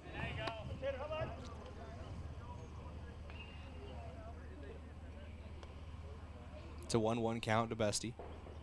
First strike call in a while after back-to-back walks, including a 4-pitch walk to Johnson. Alley trying to settle back in here. Bestie sends this one out to right center. No, more right field. Getting under it, though, is Capsule and right, and he will glove it for the out. So Yankton strands the bases loaded, and Salem-Montrose-Canova works out of a jam. But 1 run does come across in the bottom half of the 3rd. 1 run on 2 hits, no errors, and 3 runners left on base. We go to the top of inning number 4 in a 3-3 ball game here on KYNT and KYN TV. That scoreboard update brought to you by financial advisor Colby Cookta of Edward Jones. To win in sports, you have to adapt your strategy as the game changes, and the same is true of investments. Contact Colby Cookta, your Edward Jones financial advisor. Edward Jones, member SIPC. Sean Turner back on the mound for the top of the 4th. We return in 60 seconds on KYNT, KYN TV. Have a large group or event that you'd like to offer clothing for? JJ Benji's can make you look good. Instead of you taking orders, collecting money, and then delivering the clothing, let JJ Benji's handle it all. JJ Benji's will create an online store with the merchandise you want to offer. People order, pay, and then JJ Benji's will ship it. You just provide a link or QR code to the online store, and that's it. Contact JJ Benji's in Yankton for more information. My name is Dr. Gibson, and teaching allows me to show my compassionate spirit. I instruct a lot of students that want to go into the medical fields. If I can teach them how to be compassionate and look out for others and even help each other, they'll be better in their careers. They will be better physical therapists, better doctors, better nurses. Show your spirit at Mount Marty University and schedule a tour today at showyourspiritmmu.com.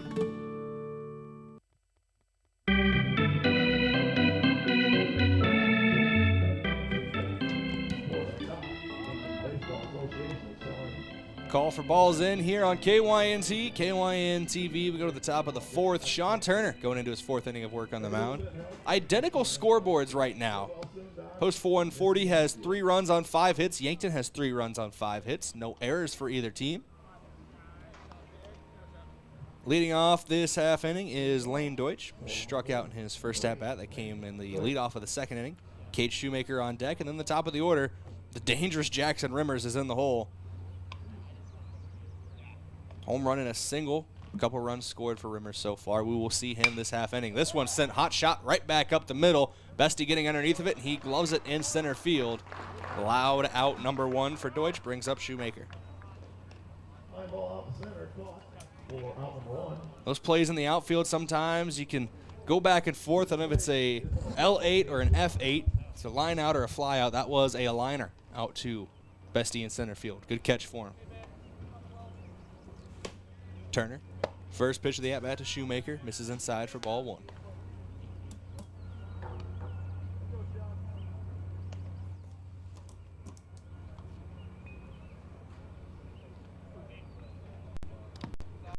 That one misses low and away for ball 2.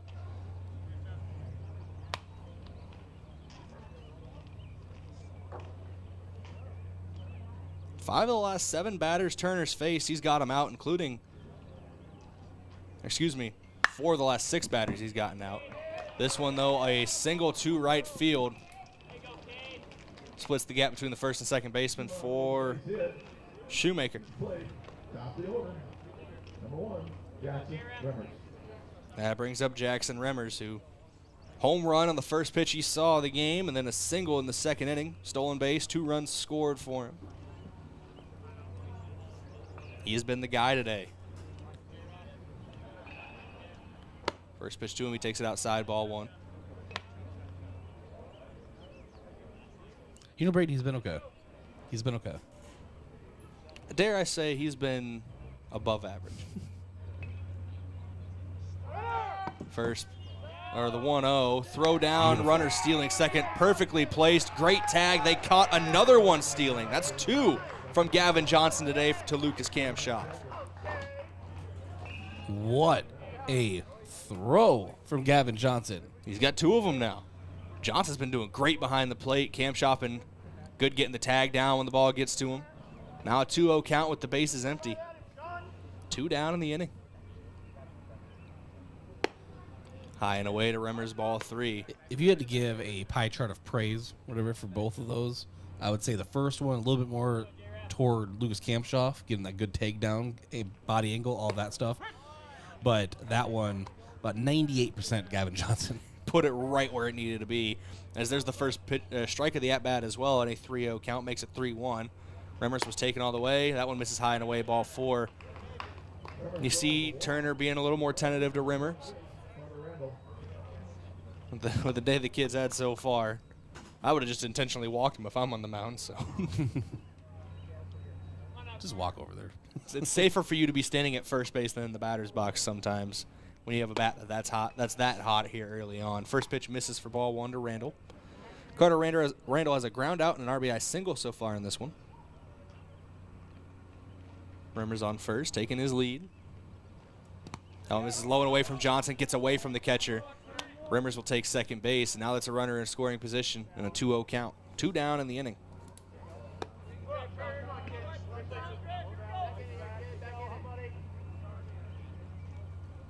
So far this inning, we've had a line out to center field, a single from Cade Shoemaker, but he's then caught stealing, trying to go to second. Now a walk from Rimmers. Randall in a 2-0 count. That one misses outside for ball 3. We'll see if Randall's taken all the way.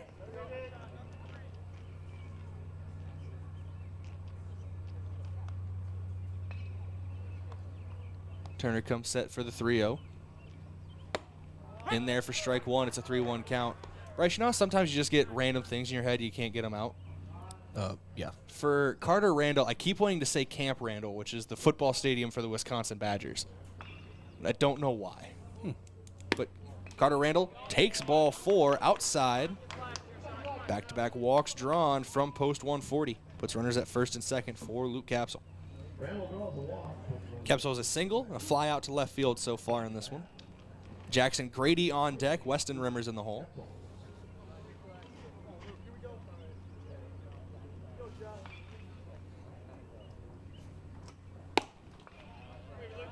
That one misses high and away, ball 1.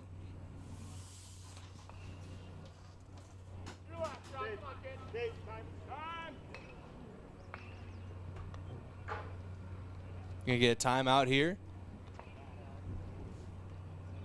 Get a mound visit as Coach Lawrence wants to talk to his pitcher, Sean Turner. Gonna take a quick break with him here on KYNT and KYN TV. We'll be back in 30 seconds with more Yankton Post-12 Legion Baseball. Back in 30.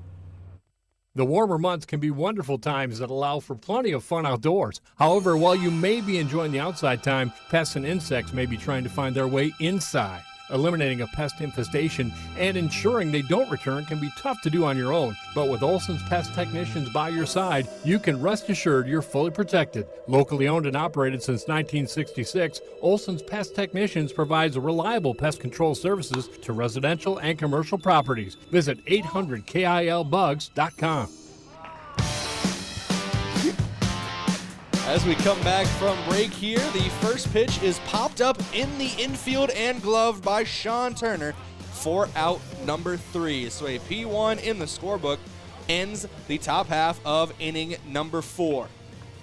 1 hit, no runs, no errors, 2 runners left on base. We go to the bottom of inning number 4. Thank you to a couple of our Sportscaster Club members, starting with Pizza Ranch. For legendary chicken and the best pizza, is Yankton Pizza Ranch on Broadway or over the phone 665-1222. First Chiropractic Center, making life better one adjustment at a time. Aztec of Yankton, they were founded on innovation and a passion to help their customers. Build your career with the group that's built to connect from rock to road, and click careers at aztecindustries.com. And Stockman's Motorsports, your local Polaris dealer with a full lineup of Rangers and Sportsmen, ready to get you in the fields, in the woods, or wherever you like to go. Stockman's Motorsports is a proud supporter of all area athletes. Quick return to break here on KYNT and KYN TV. We'll have the bottom of the 4th when we come back in 60 seconds with Yankton Bats. Back in 60. Did you know Sherco offers more than egg tarps? As an industry leader in construction, waste, and flatbed tarping systems, Sherco offers manual and electric tarp systems for not only grain trailers and grain carts, but also side dumps, end dumps, belly dumps, roll-offs, flatbeds, and more. To learn more, give us a call at 1-800-474-8756 or find us at Sherco.com. Demand the best, demand Sherco.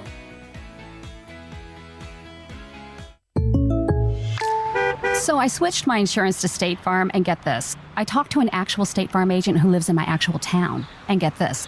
My actual agent in my actual town gave me actual help with the coverage I needed. And get this. My actual agent in my actual town who gave me actual help actually knows my name. And get this. They actually say it's called service. Call State Farm agent Rhonda Westland at 665-4411.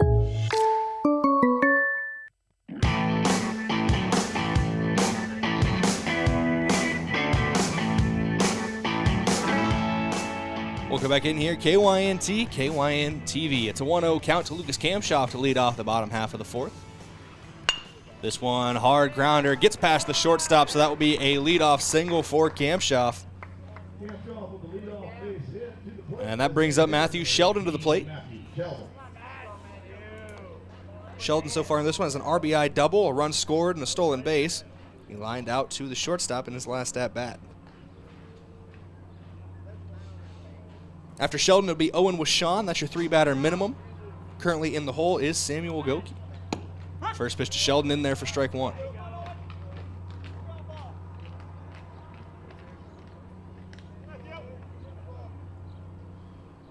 Owen Alley still on the mound.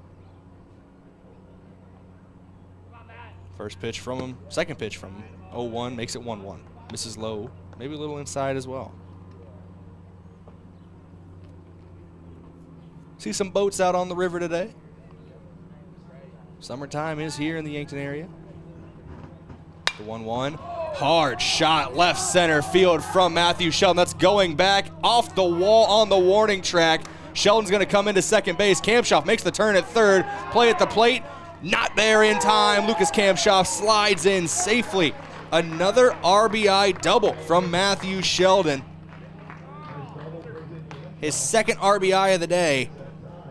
That brings Lucas Kamshoff around to score, and it brings Owen Washon to the plate. That gives Yankton a 4-3 lead here on KYNT and KYN TV. Yankton's put one run across in every inning besides the second so far. This one, quick to try to answer, is Owen Washon. That will drop for a base hit. Sheldon will go to third. He was staying close to the bag at second in case that one was caught, so no turn at third. Runners at the corners for Yankton. That brings up Samuel Goki.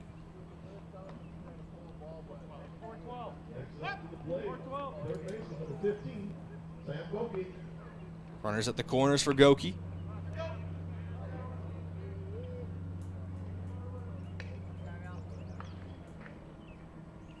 Gonna start to cut this game open here with a shot to the outfield. First pitch to him, misses outside for a ball. It's a 1-0 count now to Goki.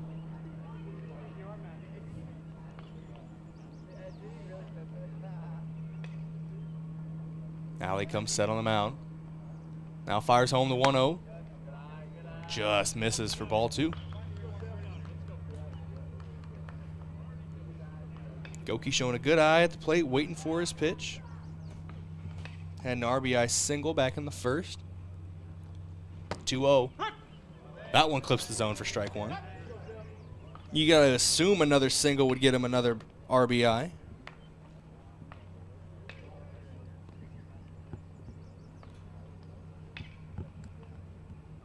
The 2-1. Swung on. Popped up. Foul out of play. That'll be a souvenir. There'll be $1 at the concession stand, or at the front gate. Can't remember which one. They'll probably announce it.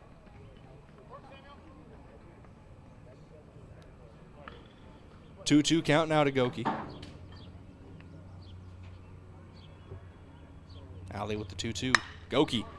Hot shot center field. Getting under it is the center fielder. He will glove it for the out. Sheldon takes off from third. It'll be a sac fly RBI. Yankton takes a 2-run lead now.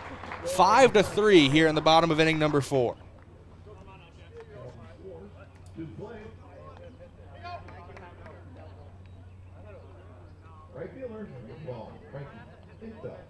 Brings up Frankie Intveld. 0 for 2 on the day officially for Intveld. Trying to get things going here. First pitch to him, shows bunt. Tries to lay it down, doesn't get there. Washon takes off for second. He slides in time. It's a stolen base for Owen Washon. So now runner in scoring position with one down in the inning. Infield at the plate. Easton Nelson on deck. Trey Sager in the hole. Gavin Johnson waiting in the wings. Would round out the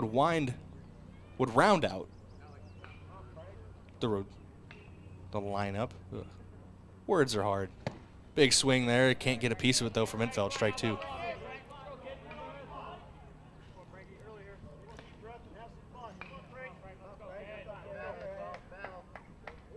Sometimes in that scenario, for me as a broadcaster, best just to put down the shovel. Stop digging the hole. 0-2 count to Intveld. Takes that one. Just misses. That's a tough take. 1-2 count now to Intveld.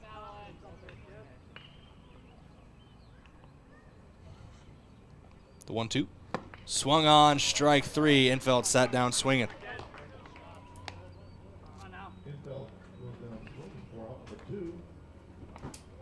Brings up Easton Nelson.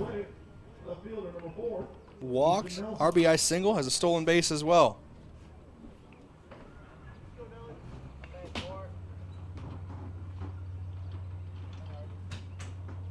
First pitch to him. Got a little bit on top of that one. Bounced off the plate himself on the foul tip. 0-1 count to Nelson. 2 down in the inning. If Nelson's able to get on, is Trey Sager on deck. Alley comes set for the 0-1. Fires home, outside. Ball 1. It's a 1-1 count to Nelson.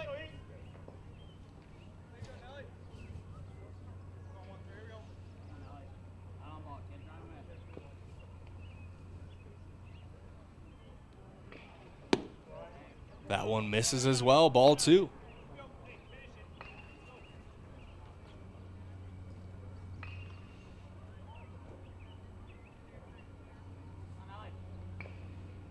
2-1 from Alley here. That one misses high, ball 3. No walks have been drawn yet for Yankton this inning, but they have drawn 5 so far in this ball game. They had 2 in the third and 3 in the first. Good patience at the plate. Runner dancing off of second base. The 3-1 to Nelson. Gets a piece of it, but pops it straight up the elevator shaft. Back is the catcher Grady, and he gloves it for the out. Good concentration from the catcher. Brings that one in to end the inning. Strands a runner on second base, but 2 runs come across for Yankton. 2 runs on 3 hits, no errors, and that 1 runner left on.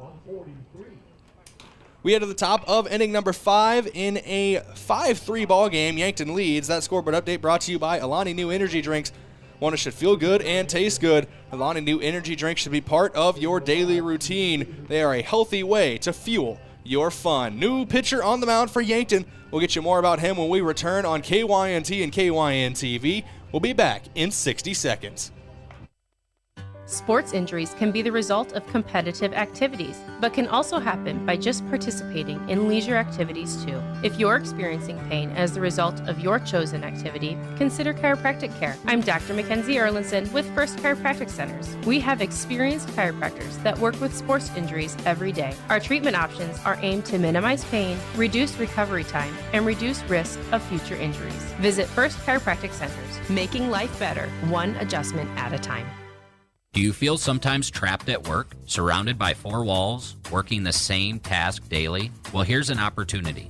Larry's is hiring for installers and service technicians. These positions mean that you are out and about at a job site with a different situation every day. No experience needed, we will train you. Larry's offers great pay and benefits. Apply for our installer or service technician position by stopping by our Yankton location at 2401 Broadway Avenue or online at larrysheatingandcooling.com.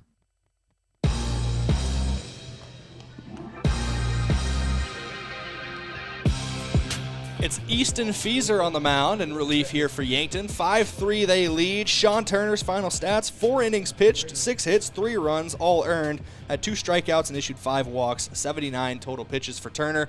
He's in line for the win if Yankton holds on to their lead. Easton Feeser will get you his season stats after this opening pitch. That one in the dirt for ball 1. Feeser, this is his first pitching appearance of the season.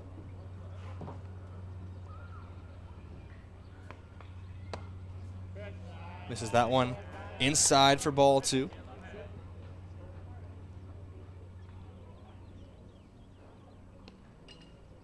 The 2-0 from Feeser. Swung on, chopped down the third base line, and it will be foul. Almost caught in the third base coaching box.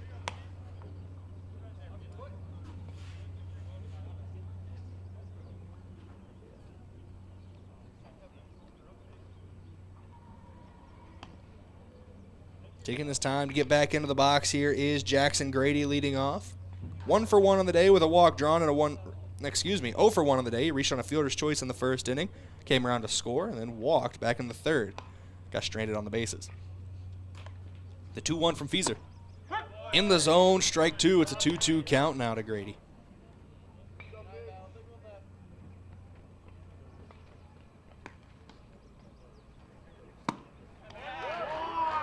That one, strike 3. Feeser sits down the first batter he faces in this one.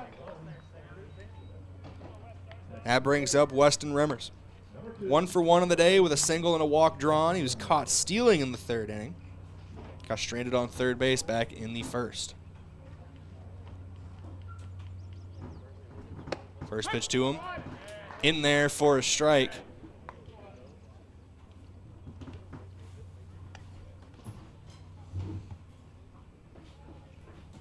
Feeser getting a punch out to the first batter he faced in relief.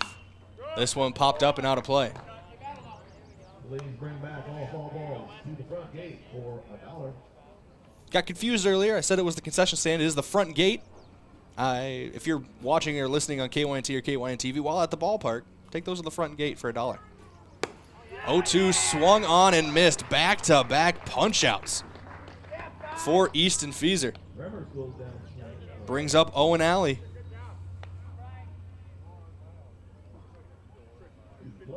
Pitcher versus pitcher. Number 13, Owen First pitch to Alley, bounces away for ball 1. Turner did get the start on the mound for Yankton. Went over his final stats a little earlier. 1-0 misses for a 2-0 count now from Feeser. If Alley's able to get on base, Shea Klinkhammer is on deck. 3-0 count now. Feeser, after back-to-back punch-outs, trying to find the zone here against Alley. The 3-0. It's a 4-pitch walk from Feeser. That brings up Shea Klinkhammer. Klinkhammer 0 for 2 on the day, a pop out and a ground out. Both to shortstop Lucas Kamshoff.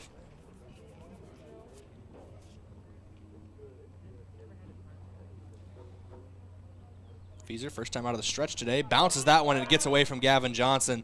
Runner's going to take off for second and be in there safely. Takes a turn, does Alley, but he's going to stay at second base. That'll be ruled a wild pitch by Feeser.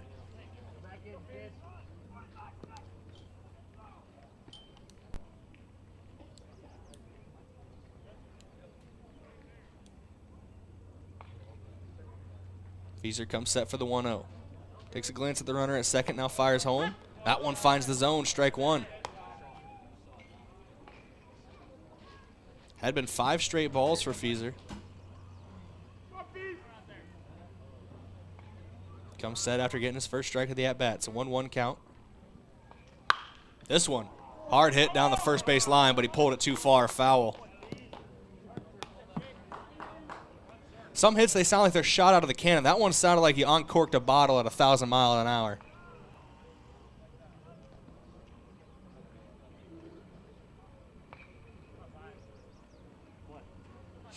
Just a bit foul.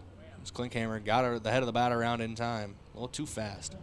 1-2, swung on to the shortstop Kamshoff, and Shea Klinkhammer is not going to write any thank you notes to Lucas Kamshoff. 3 outs today for Klinkhammer. All of them have involved Lucas Kamshoff. That one a line out to the shortstop to end inning number 5 here on, or in the top half of inning number 5 here on KYNT, KYN TV. Do want to take this time to thank a couple of our sportscaster sponsors that will make this broadcast possible. Start with the Fox Stop for all your daily convenience and fuel needs. Make a stop at the Fox Stop. Buell's Cleaners for rugs, uniforms, linens, and other cleaning services. Go to Buell's in downtown Yankton. Vision Care Associates, where the health of your eyes comes first.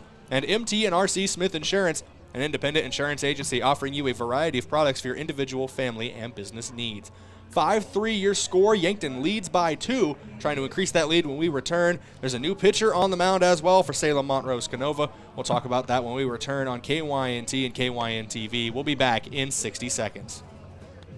Are you ready for a hydration revolution? Introducing Ghost Hydration, the ultimate drink to keep you feeling refreshed and revitalized. It's packed with a unique blend of electrolytes and vitamins, giving you the perfect balance to conquer your day. And its variety of mouth-watering flavors will make your taste buds dance with joy. Hitting the gym, going on an adventure, or just need to pick me up? Ghost Hydration has your back. Experience the hydration revolution for yourself. Stay refreshed. Stay revitalized, stay ghostly hydrated with Ghost Hydration. I'm Colby Cookta, one of your Yankton Edward Jones financial advisors. We're all about financial investments, but we also value the investments of time, patience, and encouragement our young athletes receive from their coaches, teachers, and mentors.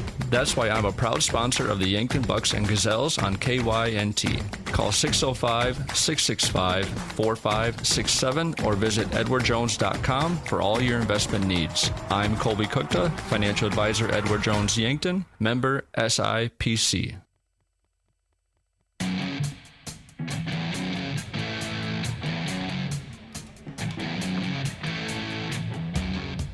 New pitcher on the mound for post 140 is Carter Randall. Takes over for Owen Alley, who moves to third base, and the third baseman Weston Rimmers replaces Randall at second. So those three just do a little merry-go-round. That's how we go here. Everything else looks like it remains the same for Salem-Montrose-Canova. First pitch in there for strike 1 to Trey Sager. Final stats for Alley in his start. 4 innings pitched, 8 hits, 5 runs, all earned, 5 strikeouts, and 5 walks. Loved the number 5. 97 total pitches for Alley.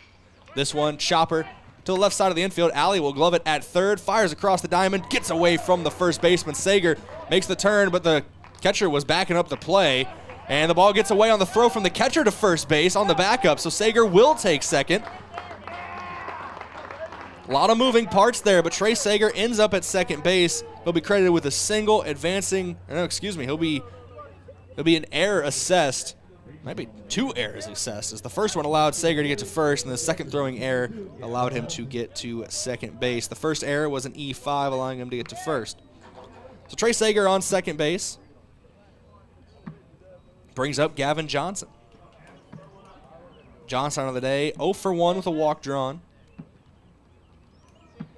Gonna get a little conference here between the catcher Grady and his new pitcher Randall. Make sure everything's going all right. That is assessed as an E5. First error of the ball game.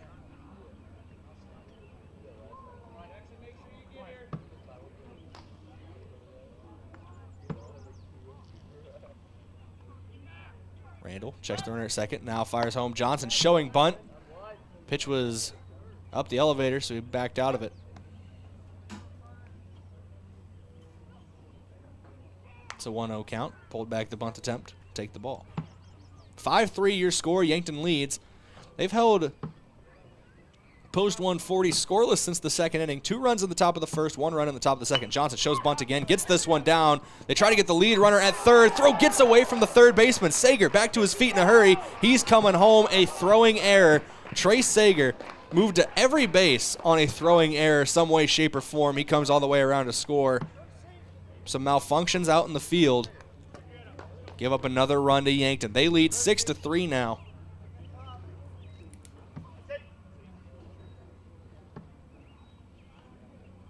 Sager scores a run. We're going to get a courtesy runner at first base as well. Can't see the number on the back of the jersey, but it looks like Austin Goebel down there, even with the helmet on.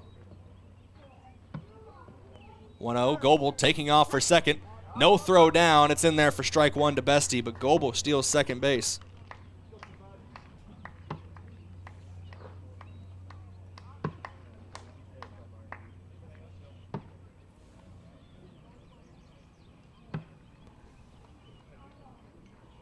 The 0-1. In there for strike 2 to Bestie. Bestie walked in his first at-bat, came around to score. Since then, it's been a strikeout and a flyout. Trying to change the tune here in the bottom of the 5th. He's the top of the order for Yankton. Nobody down in the inning. Bestie, hard shot back up to center field. That'll be gloved in center. Goebel slides back in safely at second as they were trying to double him up. You're upset with the outcome, but you're not upset with the execution if you're Tate Bestie. Hit that one on the screws, just was right at the center fielder. Brings up Lucas Kamshoff. 2 for 3 on the day, got a steal and a run scored. 6-3 ball game. Yankton leads. Kamshoff looking to add 1 run to that. Maybe 2 if he finds a good seam.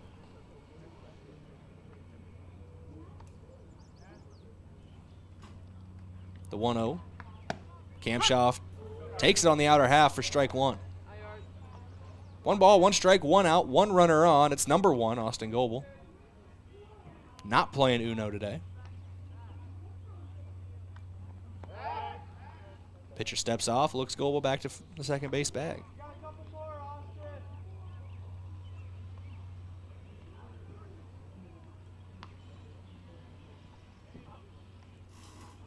Goebel getting happy feet at second.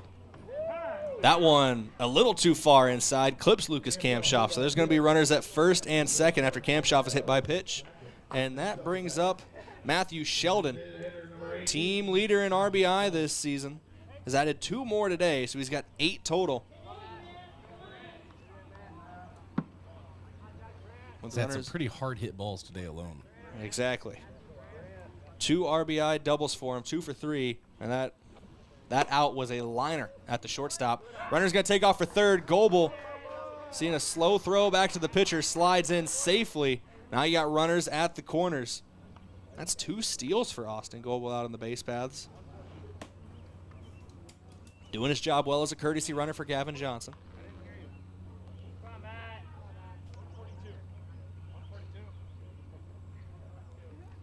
Got a number call out from the post 140 dugout.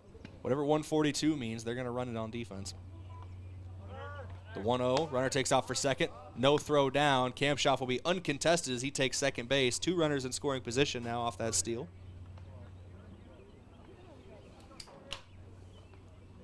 They're aware of the speed of Goebel on third. A throw down to second might not leave you enough time to get it back to the catcher if Goebel takes off. The 2-0, swung on, popped up, out of play from Matthew Sheldon.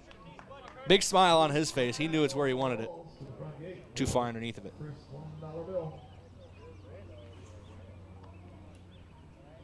We haven't had a home run in the Legion season yet, have we? Not for Yankton.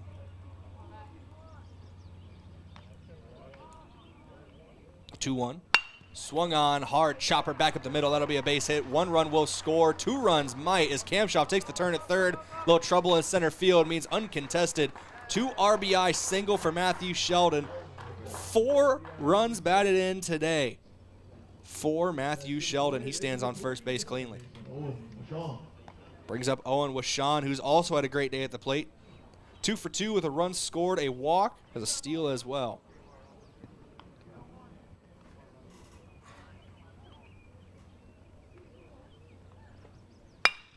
Hard chopper to the shortstop. Can't glove it. Sliding effort.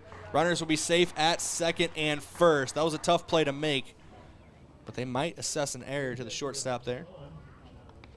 Whether it's an error or a hit, doesn't change the outcome in the end. Owen Washon on first, Matthew Sheldon on second. Brings up Samuel Goki. And this 2, 3, 4, 5 of the order has been great today for Yankton. Kamshoff's been on base 3 times. Sheldon's been on base 3 times and has 4 RBI. Washon's now been on base for his 4th time today, and Samuel Goki is 1 for 2 with 2 RBI and a sac fly. Also has a steal.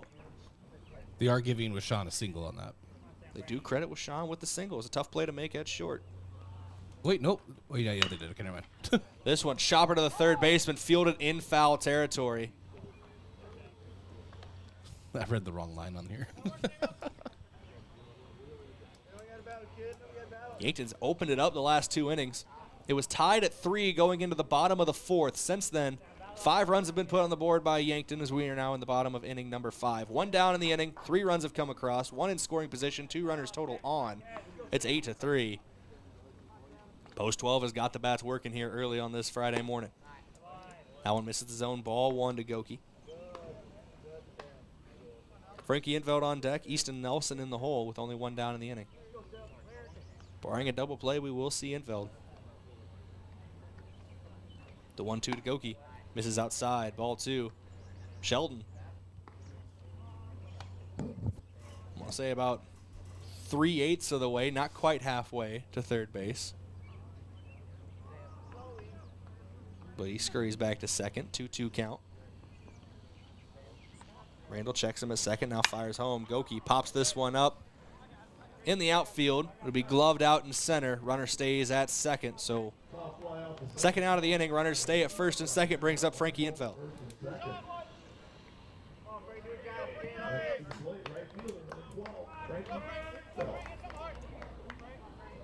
Infeld looking for his first hit of the day. Be the perfect moment for it.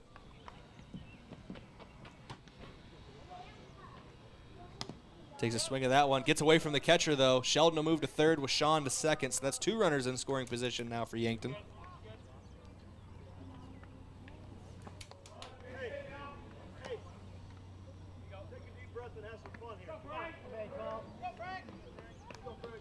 Eight to 3 your score.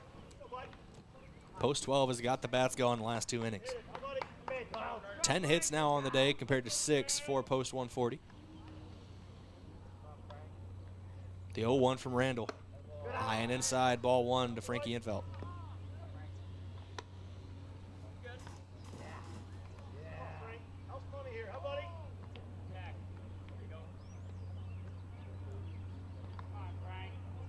The 1-1 in there for strike 2.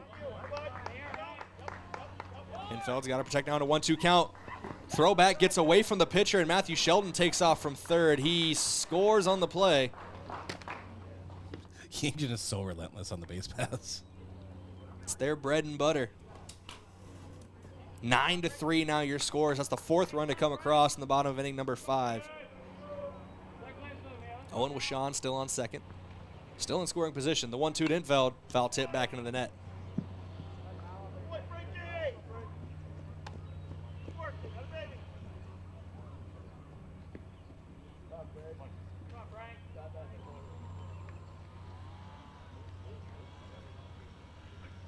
Infeld showing some fight here in a 1-2 count. Takes a tough pitch for ball 2. Looked over the plate. Left it a little high. 2 balls, 2 strikes, 2 out. Runner on second base. Infeld gets underneath this one. It's going to be a pop-up in foul territory. 3 players converging on it. Diving effort from Carter Randall from the pitcher's mound. Can't get there in time. Count will remain 2-2. Lost his hat on the play.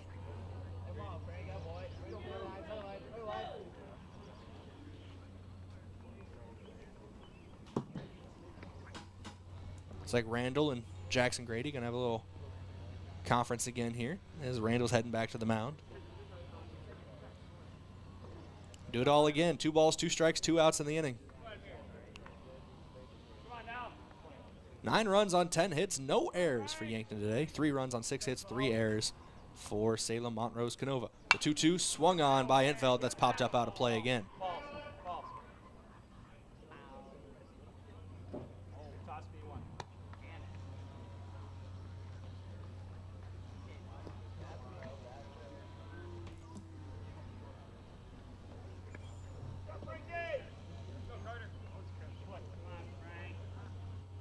Two count now. A little break in the action. Umpire at home plate was running out of baseballs. A little foul tips. 2-2 popped up again. This one foul again, out of play. It's a battle right now for Frankie Infeld at the plate. Frankie's trying to bankrupt the YBA. Every foul ball is $1. He's running his own pyramid scheme. Maybe he's got kids out there picking them up for him. Him and Randall are in cahoots. The 2-2 takes it outside for ball 3. I am not accusing Frankie Infeld of trying to embezzle foul ball money from the YBA. I am. I want that to be clear. Just a good fight at the plate. 3-2 count. He's worked it full. The 3-2 to Infeld. This one hard shot to left field. First hit of the day for Frankie Infeld will end in an RBI double, it looks like, as he is making the turn to second base. Owen Washon scores from second. It is now 10-3. Yankton leads here in the bottom of the 5th. And I believe if they score one more, that would end it. It's 8 after 5. Yep. So if they score Frankie Infeld from second, that would do it for game number 1 of the Lewis and Clark Classic. Easton Nelson coming to the plate. We're going to get a mound visit here and a pitching change. Pitching changes are brought to you by one of Yankton's biggest and best employers in Hedro. You ready for a break? Looking for a new career direction? Visit jobs.hedro.com. We'll get the changes made for you when we return here on KYNT and KYN-TV. We'll be back in 90 seconds. Are fine lines and wrinkles making you feel less confident? Imagine a smoother, more radiant you in just one visit. The solution? Botox. Dr. Elwood at Elwood Family Dental Care is trained and experienced in providing cosmetic Botox to reduce fine lines in the facial region. Say goodbye to frown lines, crow's feet, and forehead wrinkles, and rediscover your natural beauty with safe and effective Botox treatment. Contact Elwood Family Dental Care today to schedule a consultation and see if you're a good candidate. University of South Dakota football and volleyball season tickets are available now. The Coyote football team reached new heights in 2023, totaling 10 wins and hosting 2 home playoff games. South Dakota volleyball continued their tradition of success last season, clinching a share of the regular season Summit League title. Join the party this upcoming season and secure your seats today. For ticket information, visit goyotes.com. Hey Yankton, are you looking to get down and dirty with full-time benefits and great pay? This is Luke from Hydro Maintenance. Come join our maintenance team where every day is something new, from electrical and all the way to hydraulics. We need your hands-on experience and mechanical knowledge. Hydro Maintenance is waiting for you. At Hydro, you will be a part of a bigger story, a story shaped by you. Apply today. Jobs.hydro.com. That's jobs.hydro.com. Search Yankton.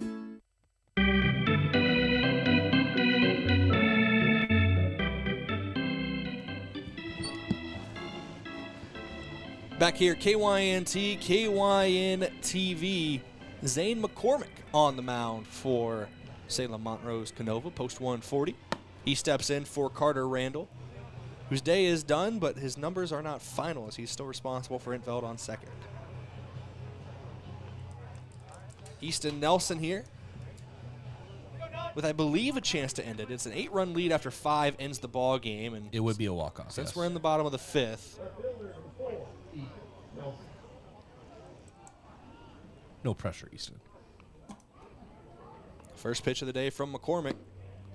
Misses low for ball 1. And it goes without saying for this Yankton Post 12 team, Frankie Intveld, good base runner at second base. That's one thing they harp on from lower Legion, under 12s, under 14s. This one's hard on the ground to the second baseman. Gloved at second, throw over to first. In there, in time. So we will go to the top of inning number 6 in a 7-run ball game. 10-3 your score as the 4-3 put out ends it. That scoreboard update brought to you by Edward Jones Financial Advisor Colby Cookta. Edward Jones is a member SIPC. Call Colby Cookta today at 605-653-4860. 10-3 your score. Yankton leads by 7. We'll be back in 60 seconds with the top of inning number 6. Medicare coverage is not a one-size-fits-all coverage. Do you like to travel? Are you wanting to spend your winters down south? Or just spend some time with your grandkids? Make sure you choose a plan that fits your needs and will travel with you. Visit Julie at Missouri River Associates to review your upcoming Medicare or your current needs. That's Julie at Missouri River Associates, 665-6885. ¿Está buscando una casa para comprar? Me llamo Deb Speck de Vision Real Estate y puedo ayudarle a encontrar la casa perfecta. Yo sé que la barrera del idioma puede ser difícil, pero puedo facilitar el proceso. Escoja a un agente que se habla español. Envíeme un mensaje de texto 605-661-9398.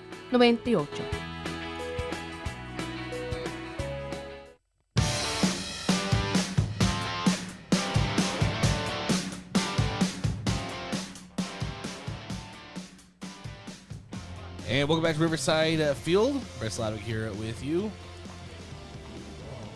as we go to the top of inning number 6. At the plate, Lane Deutsch has a strikeout, swinging, and a line out to center field today. He takes a ball right there.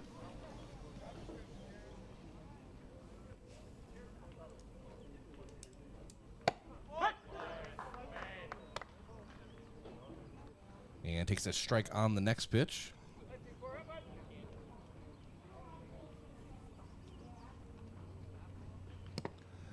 And a swing on an off-speed pitch on the outside for Deutsch. Nice pitch there by Fieser. Fieser bats left, throws right.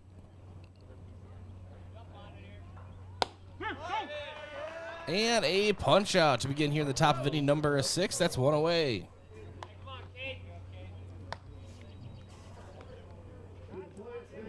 And that will bring up Cade Shoemaker.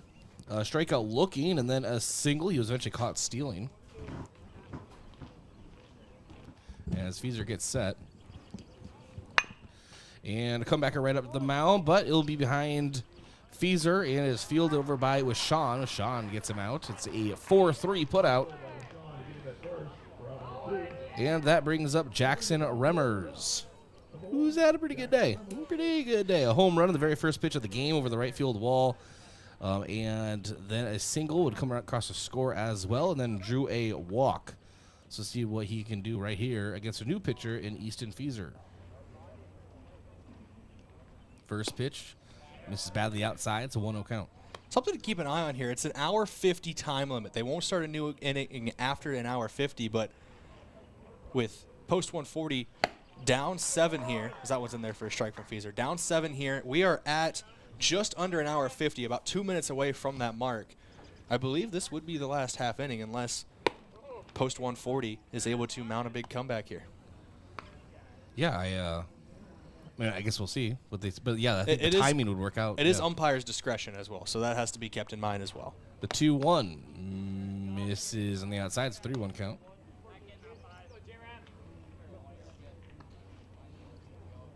And you see in the third base coaching box, checking his watch. One of the post 140 coaches. And now guaranteed, because now that 2 minutes is going to be up. So the runner will take first. And so back-to-back walks for Remmers.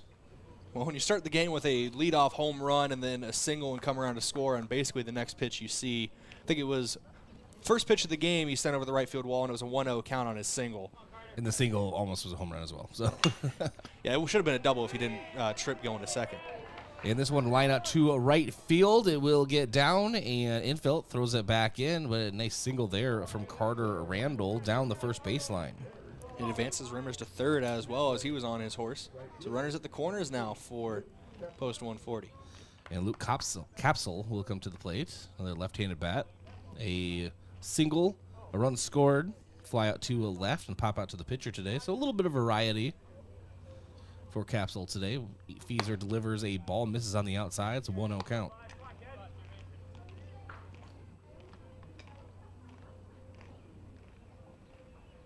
And Feaser delivers, and another ball misses. So 2-0 count now to Capsule. I believe, right, Brayden? I believe this would be the final out here. And it is a strike called down the middle. It's a 2-1 count.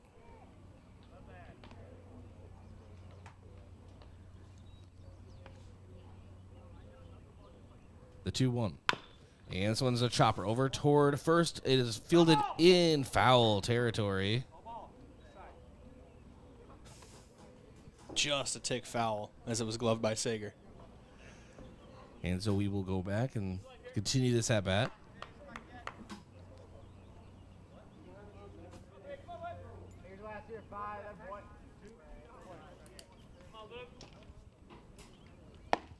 And the 2-2, and there's a strikeout looking. Capsule set down. And I believe that will do it. Let's not get too ahead of ourselves, though. We've been wrong about these kind of things before. And that's why the wording's in there of the hour 50 time limit, umpire's discretion. Okay, but as teams are coming out to go through the handshake line, we've hit that hour 50, and Yankton is going to win this in, 5.5 innings by a 7-run margin. So Yankton wins 10-3, and it is now 1-0 in Pool A play here in the Classic. And Yankton out-hits SMC 11-7. There's 3 errors committed by SMC, 0 by Yankton. We'll have the rest of those stats for you coming up in the Yankton Rexall post-game show. And we'll get to that right now. But again, Yankton wins the first game against SMC in the Pool A Classic, or Lewis and Clark Classic, 10-3. Yankton Rexall post-game show coming up here on KYNT and KYNT TV. Traveling to Yankton for business or pleasure? Then book your stay at Yankton's 2 best hotels, the Fairfield Inn and Suites and Holiday Inn Express. Both are conveniently located to everything in Yankton. Both offer complimentary hot breakfast and meeting rooms for business travelers. And if you want a great rate and still be able to change your reservation without a hassle, call either hotel direct. The Fairfield and Holiday Inn Express, 2 great hotel choices when visiting or arranging rooms for guests to Yankton. Get it cleaned with Buell's. Dress shirts, suits, dresses, coats. At Buell's, they specialize in dry cleaning and pressing. You can pick it up or even have it delivered. Got a tough stain you're worried about getting out? Leave it to Buell's. They're experts in getting out those nasty stains. Do you wash your own comforter? If you really want it clean, let Buell's do it. Their large-size washers are perfect for comforters. If you need it clean, take it to Buell's. 444 West 3rd, Yankton. Boston Shoes to Boots is proud to support Yankton High School athletics. Boston Shoes to Boots is your headquarters for quality and comfortable shoes for the whole family. From athletics and work boots to sandals and dress, we have you covered by our popular brands like Brooks, New Balance, Birkenstock, Red Wing, KYNT, and so many more.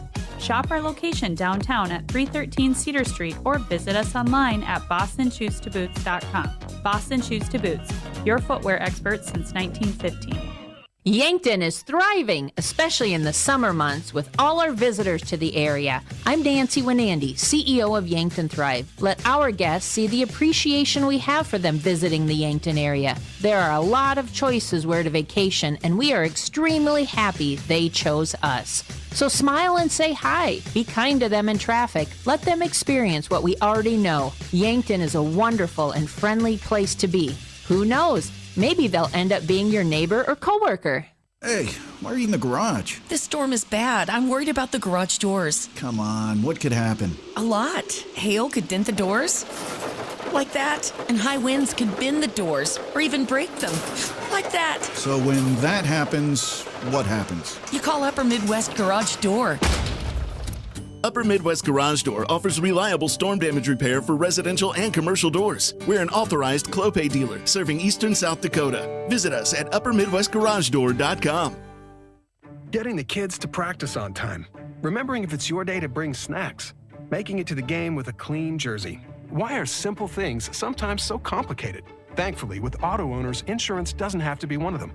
Auto Owners works with independent agents who answer when you call, so you can worry about more important things, like whether your kid is going to run toward first or third base. That's simple human sense.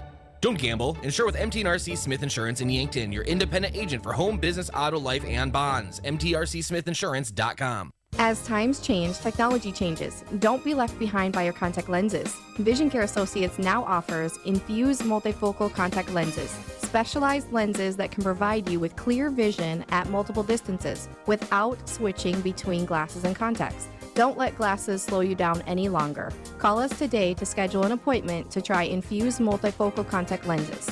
Vision Care Associates, where the health of your eyes comes first. You feel awful. Stuffy nose, then runny nose. Sniffles too. You don't know what to take to make yourself feel better. At Yankton Rexall, when you feel under the weather, we want to help. But there are a lot of over-the-counter choices. Some may even interfere with the daily medications you're taking. The Yankton Rexall staff is there to help you make the best choice for your health. Yankton Rexall, your hometown pharmacy since 1923.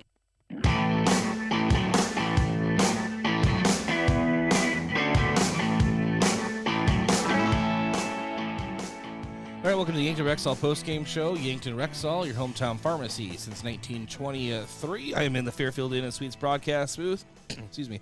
Hot breakfast, large family rooms, and a great location can be found at Fairfield Inn & Suites in Yankton at 2607 Broadway Avenue, or by calling 605-653-2250. Postgame coach interview brought to you by Rhonda Westland State Farm Insurance. Let Rhonda review your current home, auto, or life insurance to see if she can help you save some money. Be joined by Coach Drew Lawrence. All right, Coach, a victory to open up the Lewis and Clark Classic. Really good one at that. A 10-3 victory over SMC post 140. Opening thoughts, we were going to talk a lot about offense.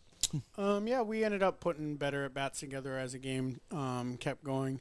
It's nice to be able to get a win there after, they get a couple runs in the first inning. I mean, the first pitch of the game was a home run. I mean, Canova this Salem team can hit. I mean, they can hit really well, and they showed that right away from the get-go. And so being able to come back and score right away in the bottom of the first as well was big, and being able to tie it.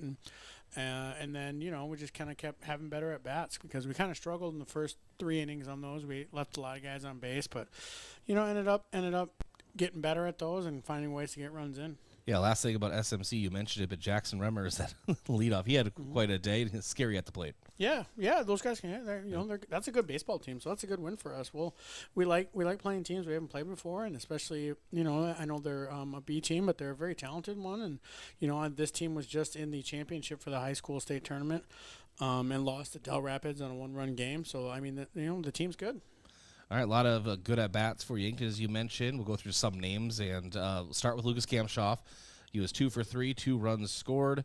And then actually, I'll name all of them. Matthew Sheldon, 3 for 4, 3 runs scored, 4 RBIs. Owen Washon, 3 for 3, 2 runs, also drew a walk, and we can keep going down that list. But just your 2, 3, 4 hitters today really doing some damage. Yep, and the guys before were able to get on base for him, and so if the guys before them hitting can get on base and they can get base hits, we usually win baseball games. That's the recipe for any team, I would assume. But if those guys are getting multi-hit games, we're usually in a good spot. So they did a really good job. Matthew thought he had another home run today, but came up a little short. But yeah, those guys did their job, and the guys before got on base. So. We worked their pitcher really well in those at bats to get those guys on base, and their guy was at a high pitch count, and it worked in our favor. I'm going to check the box and talk about Yankton base running, but today it really did come into play. Some aggressive base running, and that just does a lot of damage, I feel, to the psyche of a catcher and pitcher, and even an infield when they know they even need to throw the ball back in a good manner, or else we might take off on them. Yeah, it's just these players knowing the game of baseball and always paying attention. Like Goebel, I think Goebel took third on one on just a throwback to the pitcher, and there was no play because they pay attention. So they watch the game, they watch the catcher, they do the things correctly, and besides being fast, they're also smart. So it's a good combination. Your 2 pitchers today, Sean Turner and then Easton Fieser. Sean Turner went 4 innings, and then Fieser came in relief and shut down the rest of the way. Talk about them a little bit. Sean did a really good job, especially after giving up a first-inning home run. Sean was around the zone and did a really good job and battled for us, and I think he got close to 80 pitches. And right now, that's where we're keeping Sean at. We'll extend it if we need to later. And then Fieser came in for, he didn't get any spring. He got some spring JV outings, but he didn't get any varsity time or any Legion, and we wanted to see what we had, and he did. He was good. He had multiple strikeouts out there, and he pitched with the lead and did a really good job. So hopefully our pitching can continue to do that for the rest of this tournament. Legacy Design Studios, post one out of Omaha. Obviously, the whole thing about the Classic, you say you don't know anything about these teams. That's the beauty of it. I'm assuming that continues on into your game tonight. Yeah, I don't have any idea about any of these, about Legacy or Fairbury or any of them, but that's why we put them in our pool. We know a lot about Blair. Play Blair every year, and they like coming to this location, and they usually have a good team, so we want to play them. But the others we don't really know much about, so it should be fun. Are you sticking around the Yankton Pool all day? Or are you going to travel to any other sites? No, I stay here. There's enough college coaches going to all these sites, watching kids, and keeping in contact. So. We'll run this one here, and hopefully the rain stays away. Almost every Lewis and Clark get downpours, so hopefully we don't get that. Yeah, last year was a nightmare. Yeah, it was tough. I mean, our turf wasn't even playable. It rained so much last year, so hopefully that stays away. All right, Coach, congratulations. We'll talk to you after tonight's game. Thanks, appreciate it. All right, that was Coach Drew Lawrence, our Yankton Rexall post-game show. We'll take a break, come back, and continue. Ground beef is only $2.99 a pound at Hy-Vee. That's not a sale price. That's the price with the Hy-Vee Perks membership. And $2.99 a pound is not just a price today or this week, it's the Perks price every day. With the Hy-Vee Perks membership, you can save on hundreds of products store-wide every time you shop and count on Perks prices to stay the same. So if you want to pay less for ground beef every day, sign up for Hy-Vee Perks. It's free and easy. Some restrictions apply. Want to take the hassle out of servicing your heating or cooling system? Then sign up for the Kaiser Signature Membership Program. This is Chris Frick with Kaiser Heating and Cooling. Not only will you get peace of mind knowing your units are being serviced regularly, but being a Kaiser Signature member gives you priority service, a discount on parts and labor, and no overtime rates. Take comfort and let our qualified professional technicians keep you running. Be the wiser and go with Kaiser. Kaiser Heating and Cooling of Yankton. If you're like a lot of South Dakotans, you've made a purchase online for services or products and have had no issues. Unfortunately, scammers view the internet as their playground, and they're constantly deploying new scams to attempt to take your hard-earned funds. Fraudulent websites have grown by leaps. Consumers and businesses need to check all aspects of a website before making any type of purchase. Questions regarding this scam should be directed to South Dakota Attorney General's Consumer Protection at 800-300-1986. The other day, a gal came into the UPS store to drop off a package. On her way out, she noticed the print sample wall and asked if we could print invitations. The answer was, yes, we can. Hi, this is Doug at the UPS store in Yankton and Vermilion. For over 7 years now, the UPS store has been helping hundreds of customers with their printing needs. From basic copies to business cards and invitations to posters, we can print them. Stop out and ask about our current print specials and see how we can help with your printing needs. Is it the competition that keeps bringing you back? The long-standing rivalries? Or is it seeing friends again and cheering on your favorite team? At First Dakota, we're here for it all. We appreciate the fans, the players, the coaches and officials, the concessions crew. The shared community experience is part of what makes life here great, and we're here for it. See you at the game. First Dakota National Bank, member FDIC. Yankton Medical Clinic welcomes Linda Reese to their pulmonology department, offering pulmonology services found in a larger community right here in Yankton. So there's no need to travel to see a pulmonology expert. With complete sleep studies read by YMC physician Dr. Michael Pietla, full breathing tests, and diagnostic and treatment options for allergies and asthma. Plus, with the pulmonology department, you will always be under the care of a physician. Make an appointment today with Linda Reese and be seen sooner than in a large city with the same and often better pulmonology care. FNBO is the great big small bank. And for more than 165 years, we've been with you where you are. A bank that's ready for all your needs, both big and small. Here to help you earn more, save more, so you can do more every step of the way. It's what you can expect from the great big small bank. FNBO, independent and family owned for 6 generations, and ever so focused on you. Stop on by or visit us at fnbo.com, member FDIC. You can get expert eye care in Yankton with Avera Medical Group Wilcoxon Eye Associates. Here, eye diseases and injuries receive the best care because we offer the newest surgical techniques, supported by the best technology. We'd be honored to be on the forefront of your eye care. Learn more by visiting avera.org/Wilcoxon. avera.org/Wilcoxon. So I switched my insurance to State Farm, and get this. I talked to an actual State Farm agent who lives in my actual town. And get this. My actual agent in my actual town gave me actual help with the coverage I needed. And get this. My actual agent in my actual town who gave me actual help actually knows my name. And get this. They actually say it's called service. Call State Farm agent Rhonda Westland at 665-4411.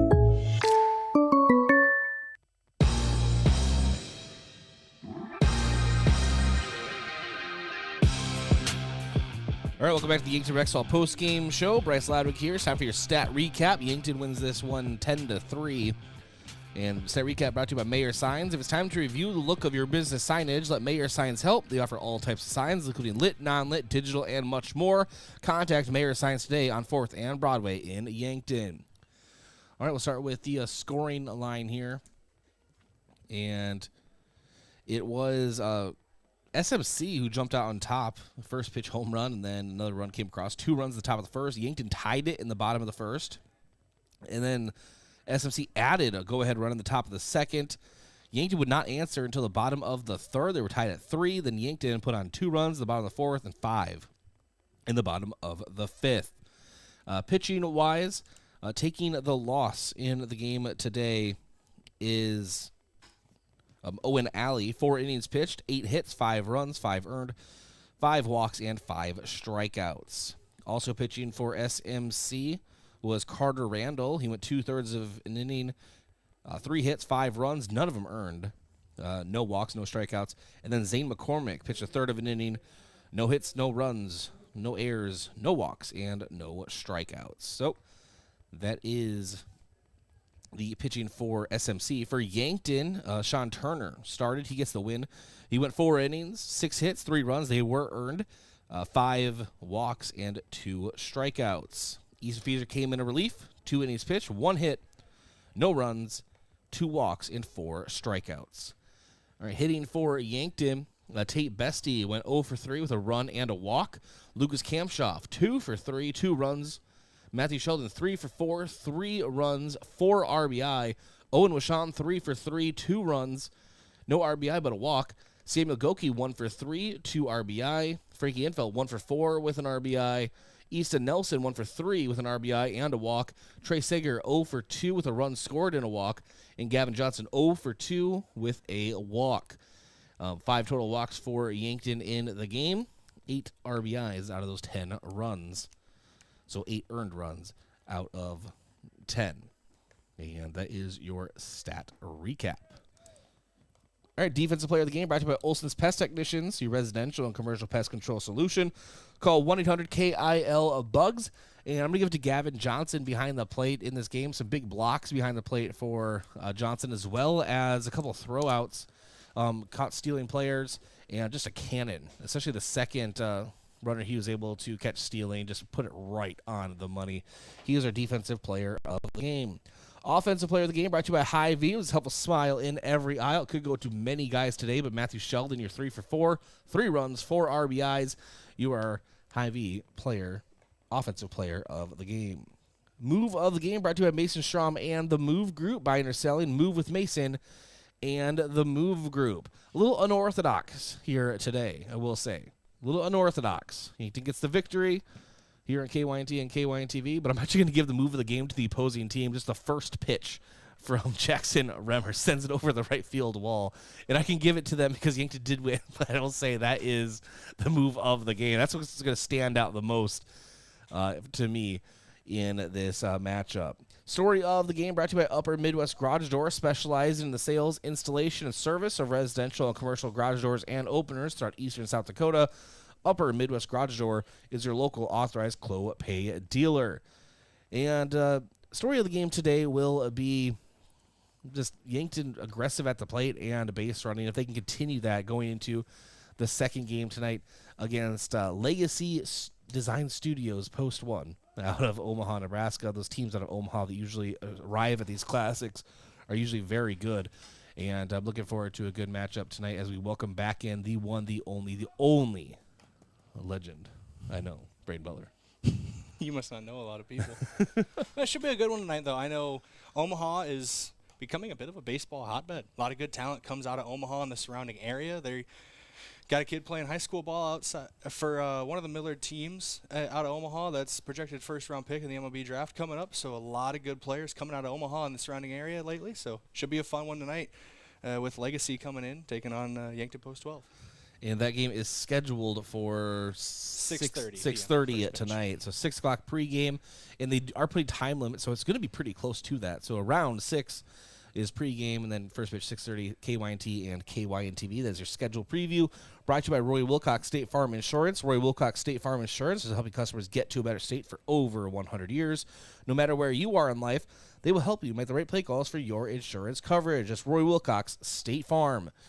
All right, and with that being said, Brayden, I think that just about does it. Do you have anything to add? And to talk about trying to be on schedule tonight, this classic, we saw the hour and 50-minute time limit come into effect in our first game here today between Yankton and Salem-Montrose-Canova.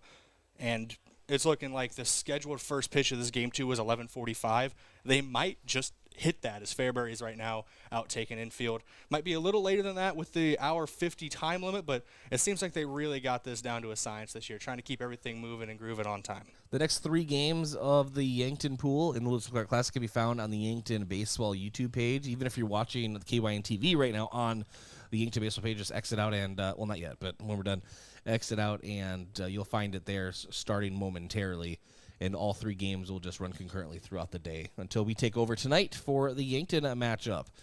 Thanks to Grady Harrington, our KYT studio producer, all the sponsors making this broadcast possible, to Brayden Butler joining me in the broadcast booth, and especially to you, the listener or viewer on KYNT and KYN-TV, Yankton's home team and stream. This has been Yankton Post 12 Legion Baseball, and we'll talk to you later tonight. This has been a presentation of Yankton Post 12 Legion Baseball on KYNT. Yankton Post 12 would like to thank their team sponsor, First Dakota National Bank. For more than 150 years, they've been providing South Dakota families and businesses with personalized banking services. This has been Yankton Post 12 Legion Baseball on KYNT.